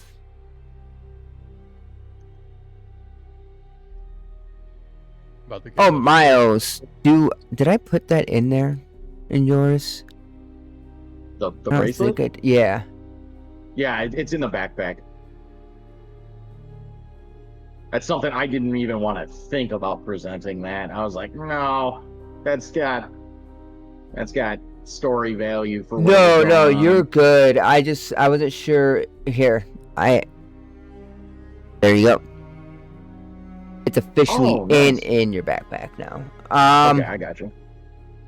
Let me see. Yeah, I'll delete the other one then. I don't know if they don't have those other items. But Kat, you get, how many gold was that? 15? Think so? Yeah, you get 5 gold from me, 5 gold from Hildy, and then 5 gold from Ranga. Yeah. Yep. Yeah. So 15 And gold. then you got a gold ring from Mark Ven, myself down. if you want to take it. Oh. And then you also have Taroka, you have cards now. Taroka cards. You have a spyglass. Oh my gosh, I gotta write all this down. Yep. Here, What I'll was it? write. You said tarot cards? Yep, tarot cards. You have a spyglass to peek around corners. Oh, spyglass. Yep. You also have a manuscript on werewolves Ooh. by That's- Dr. Van Richten. And Irina gave you a wooden hair clip shaped as a sunflower. And I get Mordwin's right arm. Whenever you're ready to top that off, that'd be great. Oh yeah. Plop. How do I add all this shit? Let me see. You have to Don't drag and drop know. it. Yeah, I don't know if they have the items on here though. I'll add them later. Okay, perfect. That works out. As far as give me a second. By the way, so just so you know, for Kezit, that spyglass is worth an insane amount of gold. So that is some trading power for sure going forward. It's actually kind of ridiculous how expensive it is. So it's worth 1,000 gold pieces. I'm not even joking. So like that's if you just know you have serious trading power in your hand right now. I guess. I don't know anybody who's going to be able to give you that kind of cash around here, but still. And like I said, you have that a page about werewolves now too. That's great because. Yep. So when you decide to read it, I'll send you the information in Discord. But at this time, as the game ends, Arturi stands up and says, I bid you all farewell. I must step out of the camp and make my way. Making my way downtown. Eddie kind of gives a nod to you all.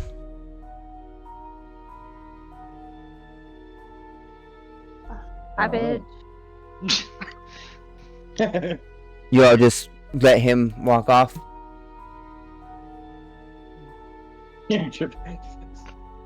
Throw an empty can at him. Get out of there! Where are you going?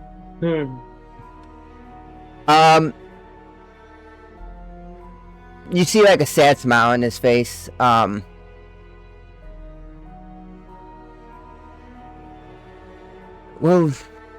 I have been selfish tonight. And I pushed my fortunes as far as I dare. But I dare not to remain any longer, for fear of fear that might follow.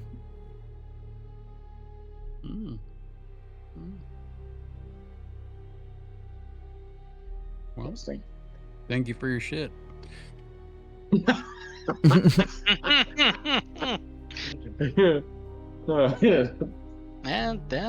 that's one way to put it. Anything else, or let him walk off? Ah, Don't let him go. yeah, just let him He's go. getting an ominous warning from him. Does us no good to pursue. Yep. Alright. He walks off. And,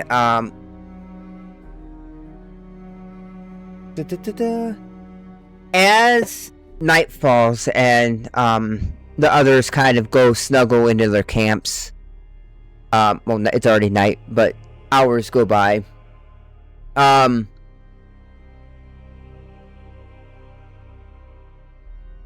You all notice the way that he went.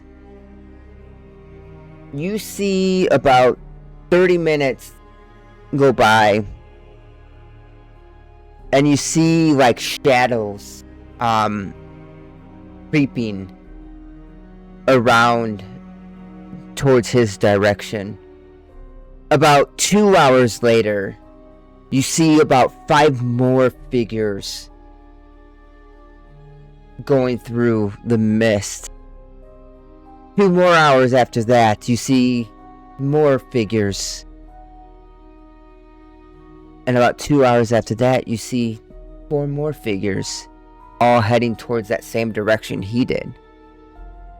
As it all vanishes into the woods shortly before you all venture off to the crossroads. About getting to that time. You head Can towards we the take a crossroads. rest during that time or no? Yeah, you can take a rest. Okay. Jesus, I needed it. I was beat the shit off of that last battle. I'm good. You can still take a long rest. It's been like 8 hours. Oh, we can take a rest. Okay. Yep. The couple hours of storytelling, you all kind of nestled up. Slept for a little while. It's about midnight now. It's about 1.5 miles. It takes about 30 minutes to get back to where you were. Okay. Wait, why did it like refresh my hit points? It's supposed to. No, Yeah, it's like- supposed to. Like I had like higher, and then it brought it down to like 37. Oh, because you had temporary hit points. Temporary HP. Yep. Oh, okay. Because I was like, I had like 43, and now it's like 37. So I was like, what? What's Kezit Ray's race? Elvin. He's elf. Okay. Yep. All right, Kezit, you've got heroic inspiration, and I'm gonna make a roll for who gets the next one. I'm gonna do a D4 on that. Actually, oh, it don't matter. Ven.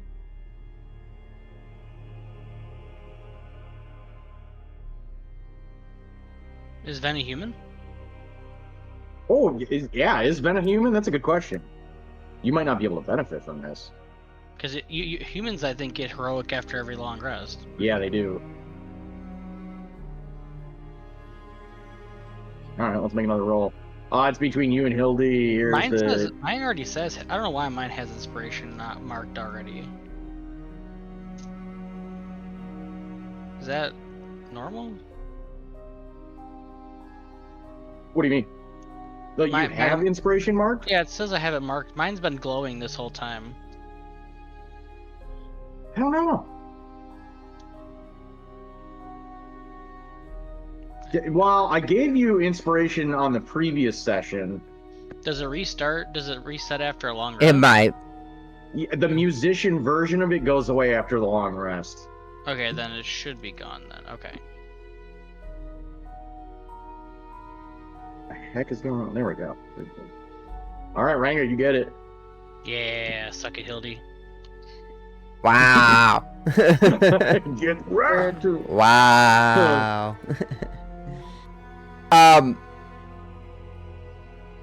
Do you all want to head towards the crossroads? Might as well. We gonna ignore the guy getting chased by shadows? What the heck?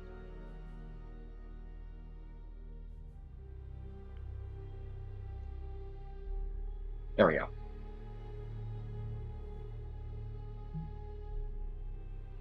Yeah, that sounds like bad news following that dude getting chased by shadows. That's fair. I don't blame All right. I mean, we're supposed to go to the crossroads anyway. Yep. Do you want to stealthily go? Yes. I like this stealth. I just want to just stomp out of here, you know? No, yeah, stealth is perfect, if possible. All right. Quiet as possible.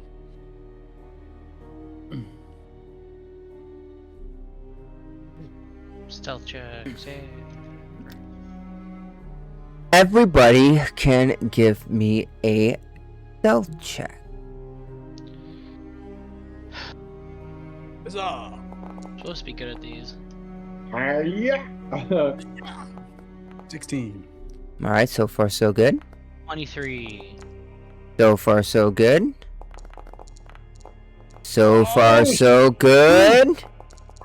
You fucked it up! Oh, Ven, How you. dare you! Well, that screws No, I'm just kidding. Actually, I like pick up Ven and like put him on my shoulder as we're Yeah, like, right. walking out, so Heavy, he doesn't- super heavy as fuck.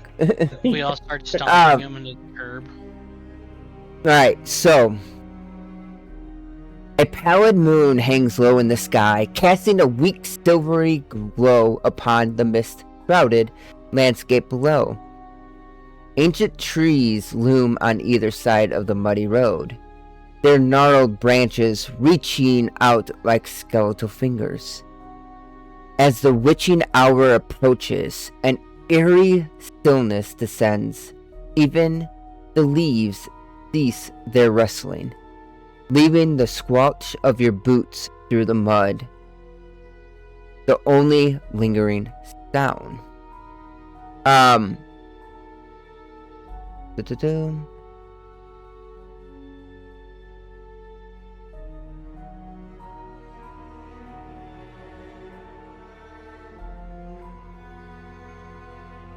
Alright, as you arrive to the woods. Give me a second.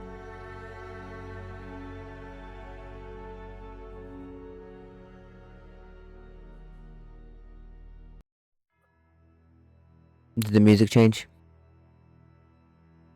Yeah. Perfect.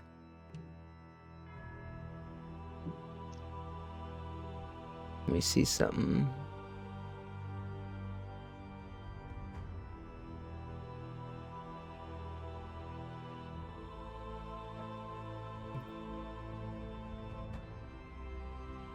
Doesn't look like they have something for that one.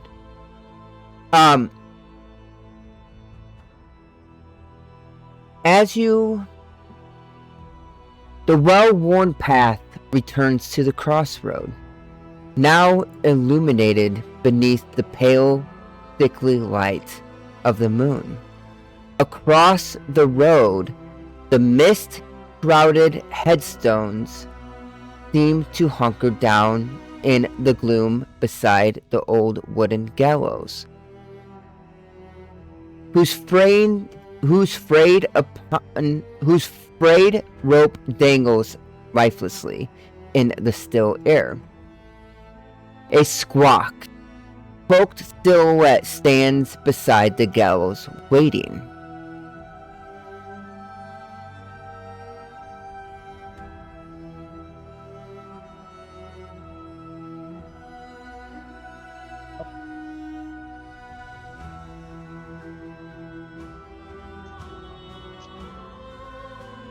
What are y'all doing?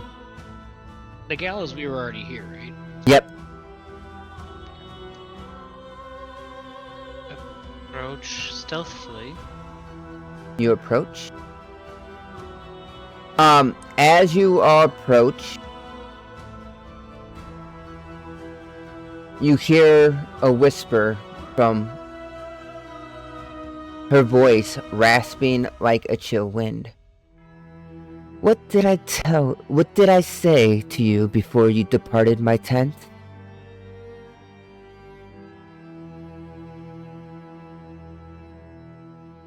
Come on.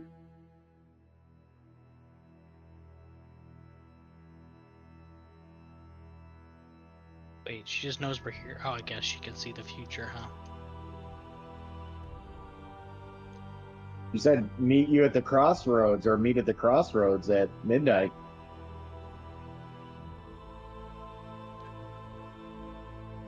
Isn't it midnight?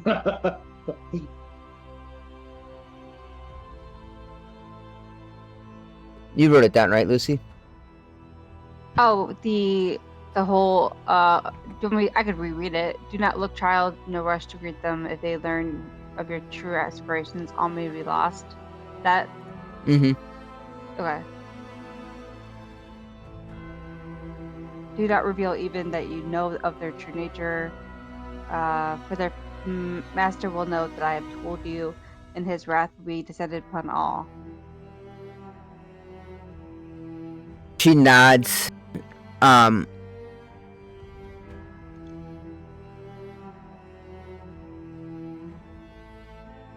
And she kind of holds her hand up for a second. Give me a second.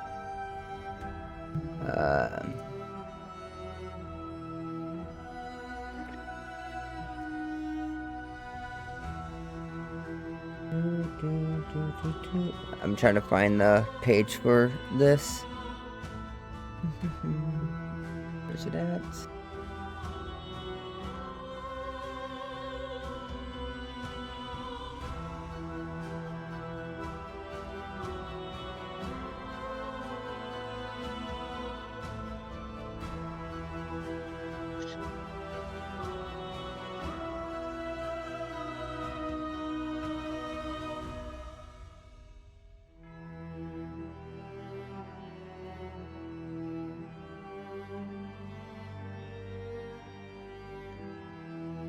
As she holds her hand up, an eerie green light diffuses the graveyard.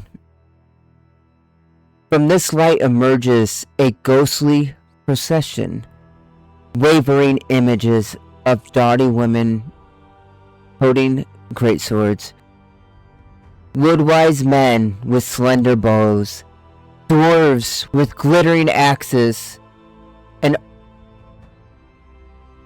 and mages dressed beautifully with beards and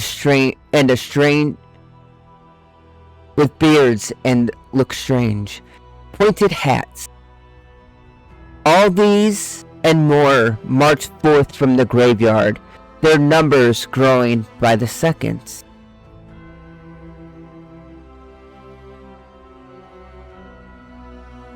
And she speaks up. Each spirit in this march shares a common trait. Can you suppose what that might be?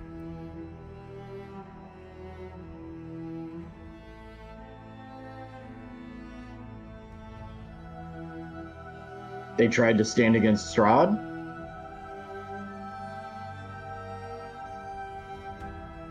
And where do you suppose they might be headed? I don't know. Strahd's castle?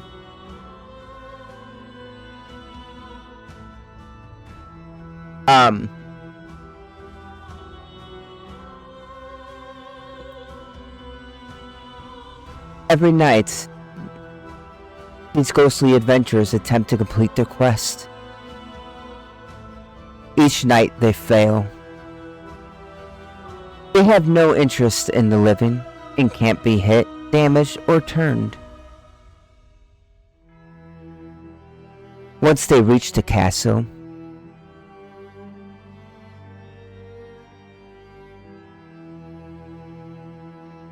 they march straight to the chapel and up the high tower there to reach the top of the tower.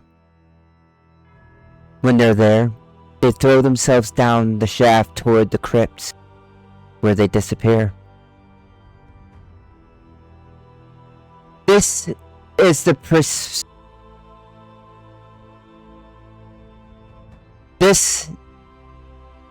path you walk.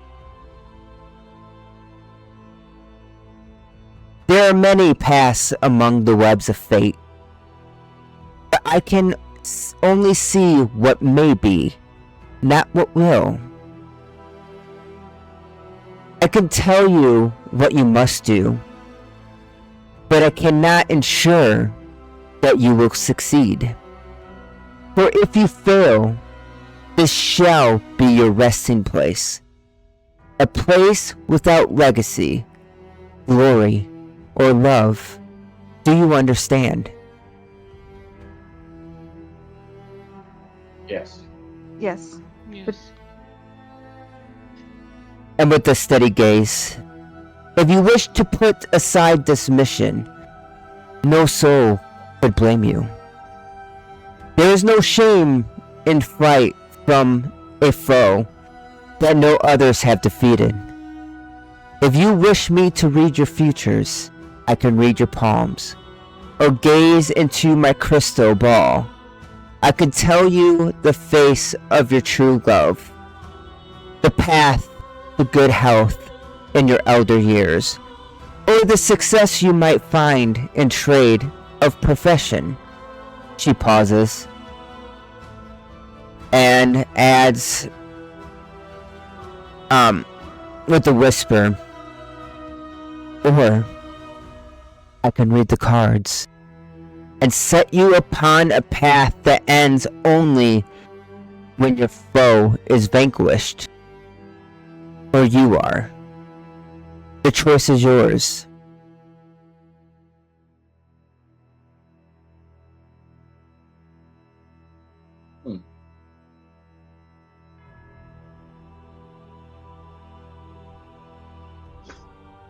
What does it cost? What? What I've just stated. Oh, you just said that? I'm sorry, my cat was... No. Basically, she's asking what your choice is. That's it. Like, she's just giving you a warning that if this is the path you want to take, this can be you. She can't tell you your other futures, but if you choose to, vanquish your foe, then she will read you the cards. Yeah. Yes, I mean, I'm all for doing this. Yeah.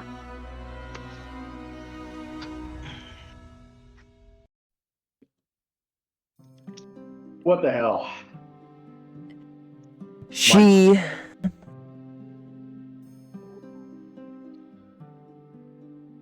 sits herself upon the cemetery earth, reaching into her cloak and removing 3 old candles. She stakes them into the ground and lights with the wave of her hand. She then removes a deck of tarot cards, which she sets upon the ground between the candles. Her old hands working deftly, the ancient seer removes 14 cards from the top of the deck, setting them aside. The remaining cards she shuffles nimbly twice, 3 times, 4. As she shuffles the deck, you notice a velvet pouch upon the ground beside her that wasn't present a moment before. Madame Ava meets your eyes, then crackles quietly. The task you seek of me is no small boon, she murmurs. In exchange, I would ask a boon of my own.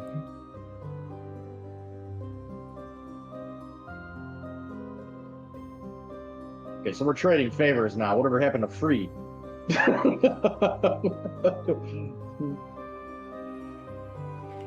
She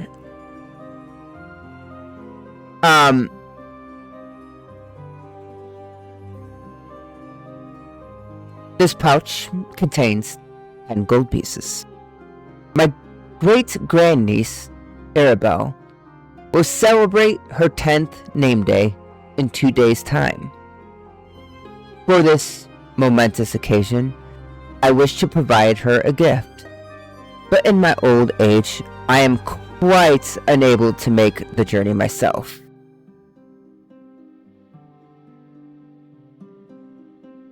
So, I ask you to use the funds in this pouch to purchase a toy for Arabelle at Blinsky's Toy in Valaki.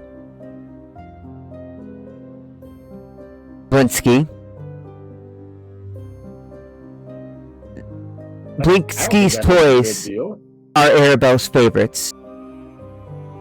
And I ask you to deliver the toy to the Vistani encampment to the southwest of the village by noon on Arabelle's name day.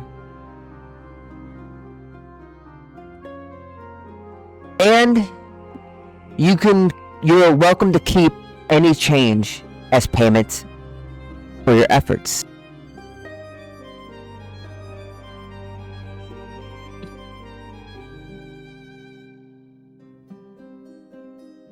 Then she adds with a cryptic smile,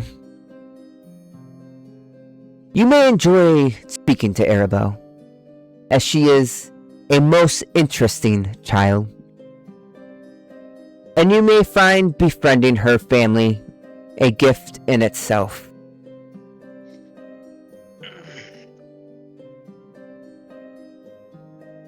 Okay. I am going to go and I'm going to walk up to her. I say, that shouldn't be a problem. I think we can accommodate exactly what you're asking for. And I am going to reach down and go to grab that bag of gold. As you do that, Madame Ava sets both decks upon the earth before her. Closing her eyes, she places her right hand over the surface of the larger deck.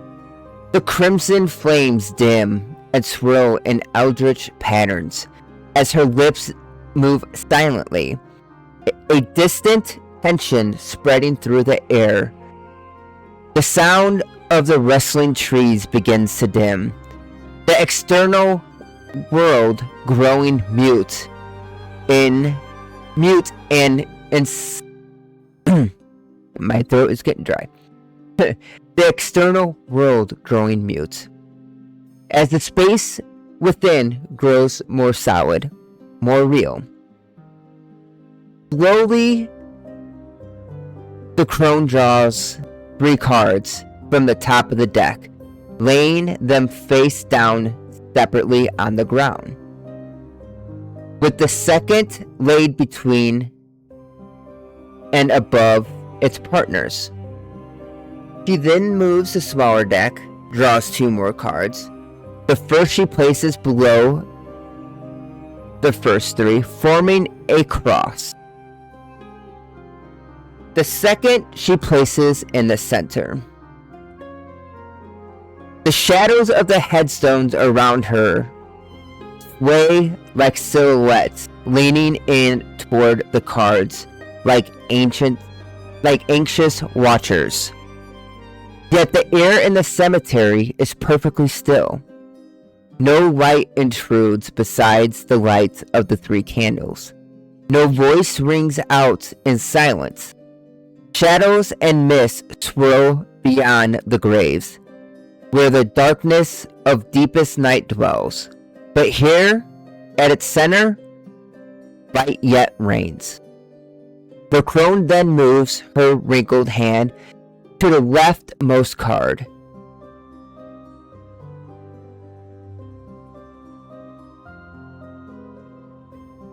Oh, This is how the cards are set up.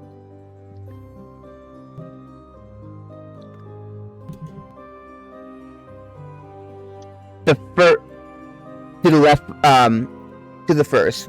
She closes her eyes and tilts her head as if listening to an unspoken word. The arcane lights swirl and then shift their colors, changing to a deep, piercing blue. This card tells of history. Knowledge of the ancients will help you better understand your enemy. She then flips a card.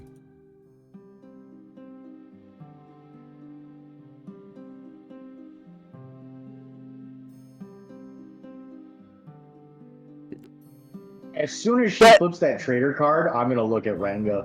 I'm fucking you. Ranga's gonna just flip them off. The light dances across the surface, revealing an illustration of a smirking guardsman looking up at a haughty priest. The priest pointing fingers mere inches from the guardsman's nose, as the guardsman readies a wicked curved dagger behind his back. The 9 of glyphs. The traitor. Her dark pupils shift from side to side as though reading from unseen text. I see the ancient foe of an old and noble house. The lost soul will lead you to him. She moves her hand to the second card, this one atop of the cross. She closes her eyes and listens once more. The candlelight flares, its colors bursting into fierce cherry yellow. This card tells of a powerful force for good and protection, a holy symbol of great hope. She then flips the card. Hold on a second. I want to make sure I am putting this to you all as I do this. This was the first card.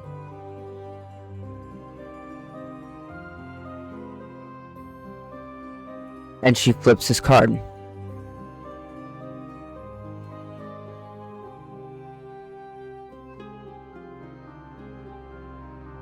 This card tells of a powerful force of good and protection, a holy symbol of great hope. This time, the light reveals a new illustration. An armored warrior clutching a crackled iron sword and a leather-bounded wooden shield.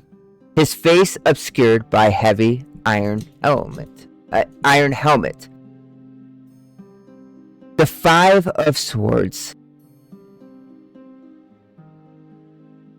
Her eyes stare deep into the darkness and lurks beyond the candlelight.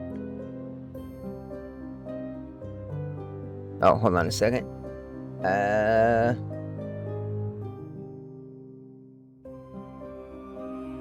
some reason, that reading is not there. 1 second.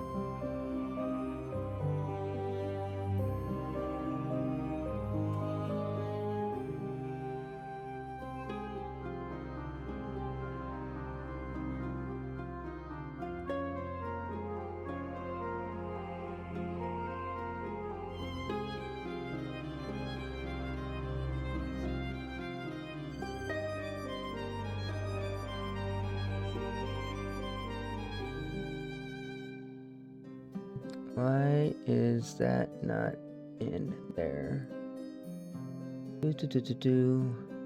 Alright. That is the...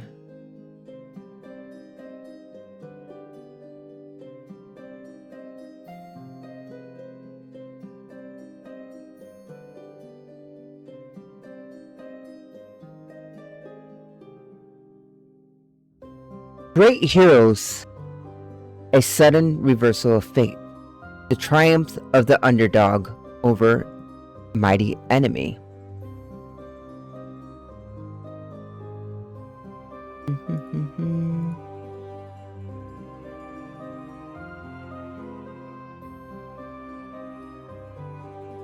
Where is...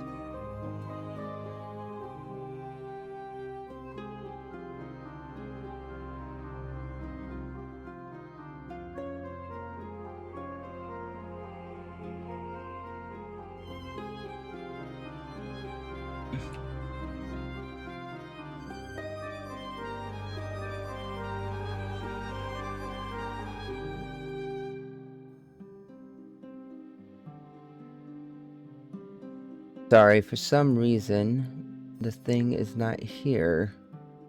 Oh, fine.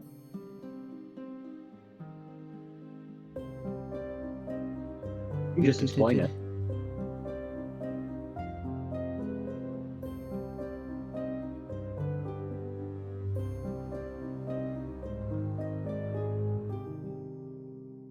Wow, how much gold was in that pouch? 10. 10. 10 gold?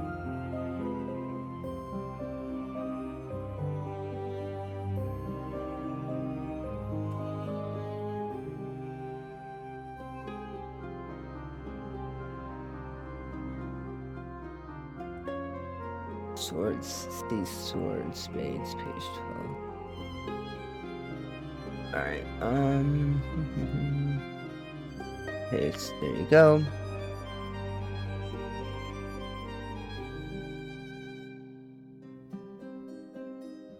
And then...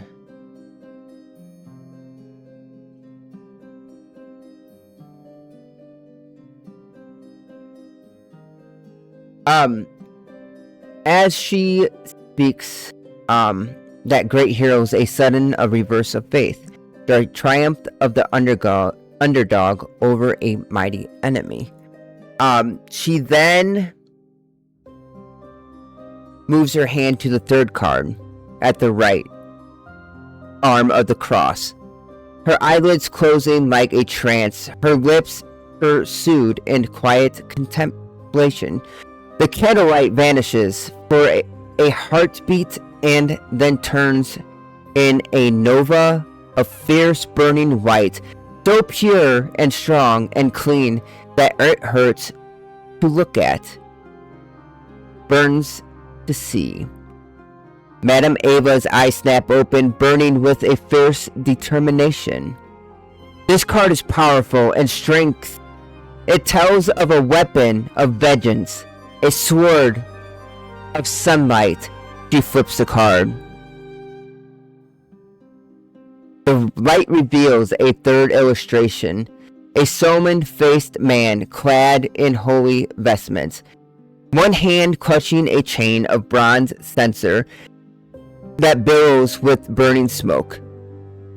The Eight of Glyphs, the bishop. The crone's voice is strong with purpose. What you seek lies in the amber prison, where the devil fears to tread. She intones, her eyes narrowing. This weapon is long hidden. The house of the fallen dragon can lead you there.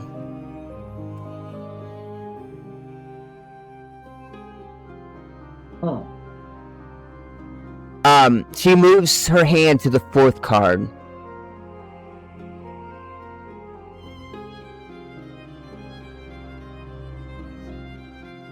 At the bottom of the cross, and listens once more, tracing small circles across the back of as she hums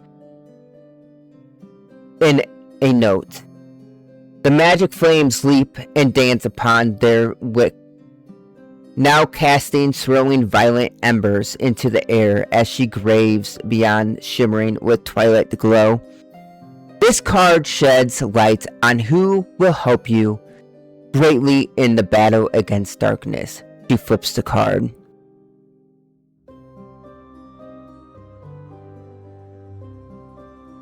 This time the illustration revealed is a quiet graveyard choked with fog, its entrance sealed within sharp iron fence.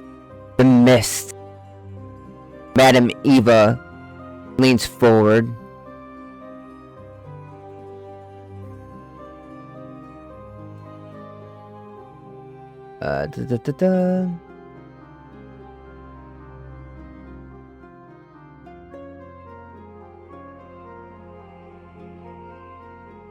Why is that one not on here?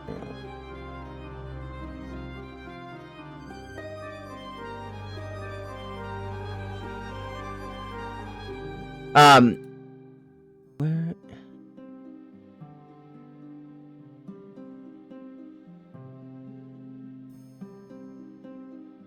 I don't know why some of my notes,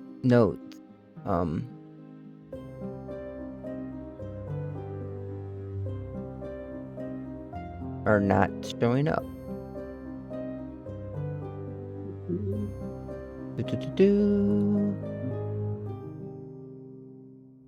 Where is...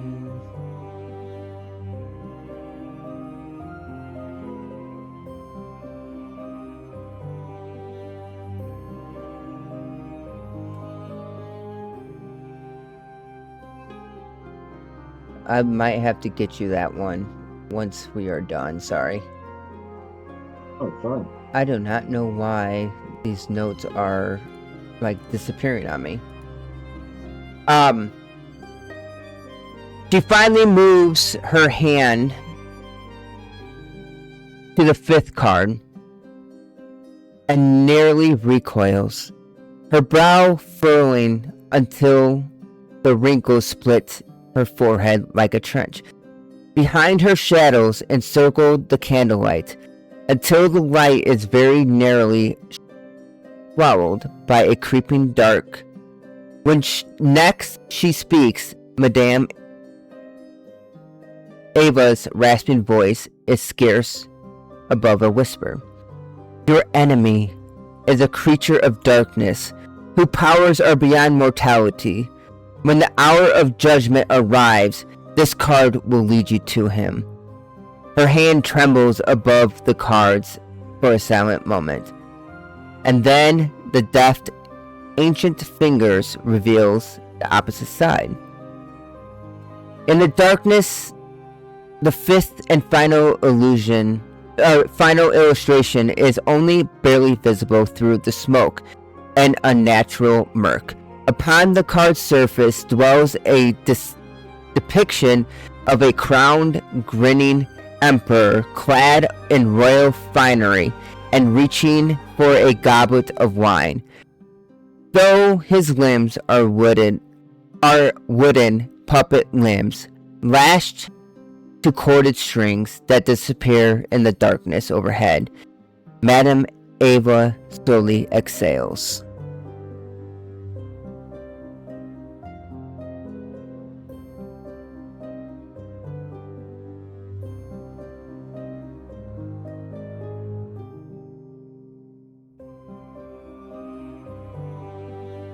Um. du-du-du-du-du.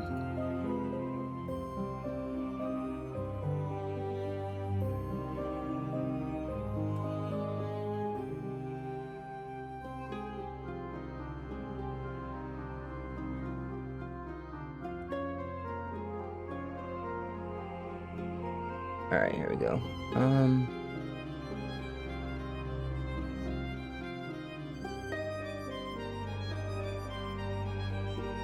The miss was loss of direction, loss of will, and lack of discipline. I'm gonna paste that in here. And then this last card is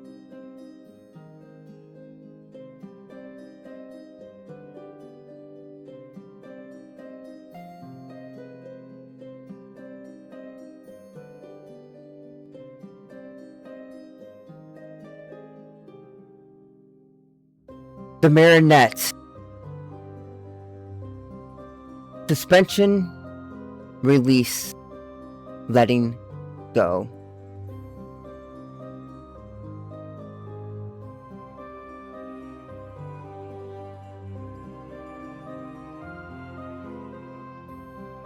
As the last syllable passes her lips, the old woman freezes and then rocks backwards, her eyes rolling until the whites gleam like pearls in the darkness, and then snaps back, the candlelight burning down the ordinary crimson glow.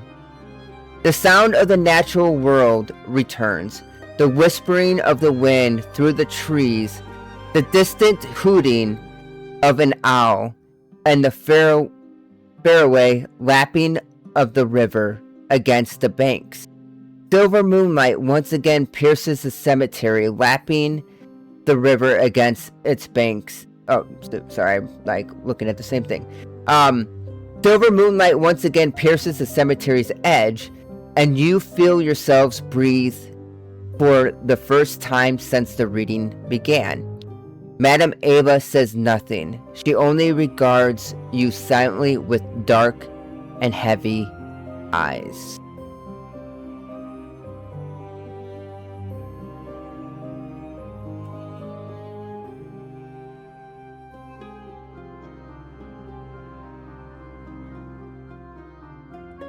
Holy shit. Yeah, that's a lot to take in. And we can leave it there for next time to go more into it.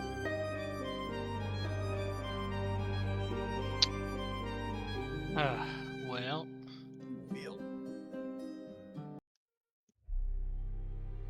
What does it mean? I want to show you this What too does it really all quick. mean?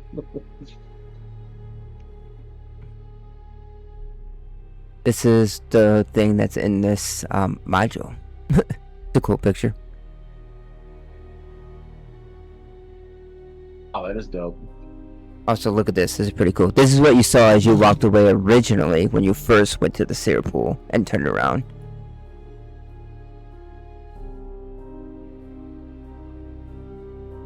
Wait, hold on. Oh, there's the body appears. That's sick.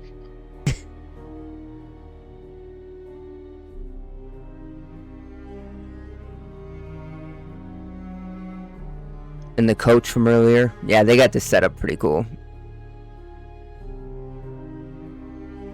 Strahd himself showed up.